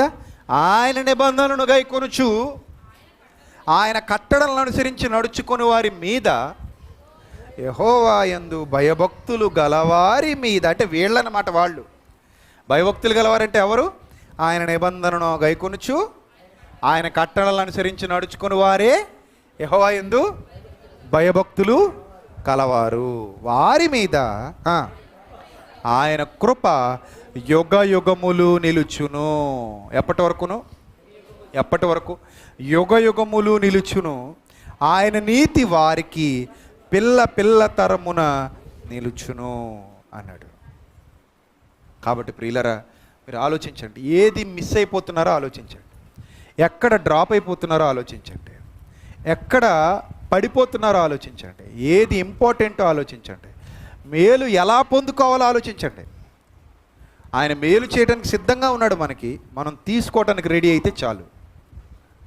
ఆయన మనకి మేలు చేయడానికి రెడీగా ఉన్నాడు. ఆత్మ సంబంధంగా మనం ఆత్మ సంబంధమైన దీవెనలు, పరసంబంధమైన ఆశీర్వాదాలు పొందుకోవడానికి మనల్ని మనం ఏం చేసుకోవాలి? సిద్ధం చేసుకోవాలి. అట్టి ధన్యత దేవుడు మీకు, మీ కుటుంబాలకు దయచేయనుగాక. తలలో వంచండి, ప్రార్థన చేసుకుందాం. క్రీస్తునందు మమ్మల్ని అధికముగా ప్రేమించిన మా కన్న తండ్రి, ఇప్పటి వరకు విలువైన మీ వాక్యాన్ని ధ్యానించడానికి ప్రభువా మీ ఆత్మ సహాయమును దయచేసి, ప్రభువా మీ పరిశుద్ధాత్మ ప్రేరణతో వ్రాయబడిన వాక్యాన్ని ధ్యానిస్తూ ఉండగా అందు వ్రాయబడిన విలువైన సంగతులు మాకు అర్థం చేయించి, ప్రభువా బలమైన మీ శక్తిని మీ వాక్యము ద్వారా మాకు అనుగ్రహించి, అది మా హృదయం అనే పలకల మీద వ్రాకు ఈ మాటలు పుటము పెట్టబడిన మీ మాటలు తండ్రి, బలమైన మీ మాటలు, మునికోలల వంటి మీ మాటలు, శక్తివంతమైన మీ మాటలు, బండబారిన హృదయాలను బద్దలు చేయగలిగేటువంటి మీ మాటలు మాకు అనుగ్రహించినందుకు, అనేకుల హృదయాలలో ప్రభువా మీ మాటల్ని ప్రభువా మీరు ఉంచుతూ ఆ ప్రభావాన్ని వారి హృదయాల మీద చూపిస్తూ మీ కొరకు బ్రతకడానికి మీ పిల్లల్ని సిద్ధం చేస్తున్నందుకు స్తోత్రాలు చెల్లిస్తూ, అనేకుల్ని ప్రభువా మీరు బలపరుస్తున్నందుకు హృదయపూర్వకంగా కృతజ్ఞతాస్తుతులు, స్తోత్రములు చెల్లిస్తూ, ఈ దినం ఎత్తబడిన ఈ వాక్యం తండ్రి మా ఆత్మీయ జీవితాలకు ఎంతో బలాన్నిచ్చి, ప్రోత్సాహాన్నిచ్చి, మమ్మల్ని సరిచేసి, మా జీవితాలను వెలిగించి మీ పాదాల చెంత నిలువబెట్టి, ఎల్లప్పుడూ యోగ్య ప్రవర్తన కలిగిన పిల్లలముగా, నిజమైన భక్తులుగా, నిజమైన భయభక్తులు నిలిపే పిల్లలుగా తండ్రి యుగముల వరకు మిమ్మల్ని స్తుతిస్తూ, స్తోత్రిస్తూ, యుగముల వరకు మీ యొక్క ఆలోచనల్లో, అడుగుజాడల్లో నడుచుకుంటూ ప్రభువా మీ అందుండి జీవించగలిగే భాగ్యం మా అందరికీ దయచేస్తారని తండ్రి, కడవరి దినాలలో, భయంకరమైనటువంటి పరిస్థితులు కొనసాగుతున్నటువంటి దినాలలో మోసపోయే పిల్లలముగా కాకుండా ప్రభువా మోసము చేయని పిల్లలముగా, ముఖ్యంగా మిమ్మల్ని బ్రతుకుటకు మాకు సహాయం చేయమని, మమ్మల్ని బలపరచమని, స్థిరపరచమని, ఐక్యత కలిగిన సంఘమును కాపాడమని, శ్రద్ధ కలిగి భక్తి కలిగిన జీవితాలు సంఘబిడ్డలందరికీ దయచేయమని, కూడి వచ్చిన ప్రతి కుటుంబాన్ని, దేశ విదేశాలలో ఉండి లైవ్ ద్వారా ఈ వాక్యాన్ని వీక్షిస్తున్న ప్రతి ఒక్కరిని మీ కాపుదల్లో ఉంచి, వారి హృదయవాంఛలు నెరవేర్చి, వారి కష్టకాలంలో నుండి వారిని విడిపించి, వారి హృదయాలకు ధైర్యాన్ని ఇచ్చి, నెమ్మదినిచ్చి తండ్రి, ఇరుకునబడి ఇబ్బందునబడి సాతాను వలన శోధింపబడుతూ నలిగిపోతున్న బిడ్డలను దయతో జ్ఞాపకం చేసుకోనమని వేడుకుంటూ, ఆత్మ సంబంధులైన మీ పిల్లలందరినీ ప్రభువా ఆత్మ సంబంధమైన దీవెనలతో, పరసంబంధమైన ఆశీర్వాదాలతో దీవించి ఆశీర్వదించమని ప్రాధేయపడుతూ, మీ కుమారుడైన క్రీస్తు రాకడకు నిరీక్షణ కలిగి, సిద్ధపాటు కలిగి ఎదుర్కొనగలిగే జీవితాలు మా అందరికీ దయచేయమని వేడుకుంటూ, ప్రతి ఒక్కరిని పేరు పేరు చొప్పున జ్ఞాపకం చేసుకోమని ప్రాధేయపడుతూ, క్రీస్తు నామంలో ఈ ప్రార్థన మనవులు అడుగుచున్నాం మా కన్న తండ్రి. ఆమెన్.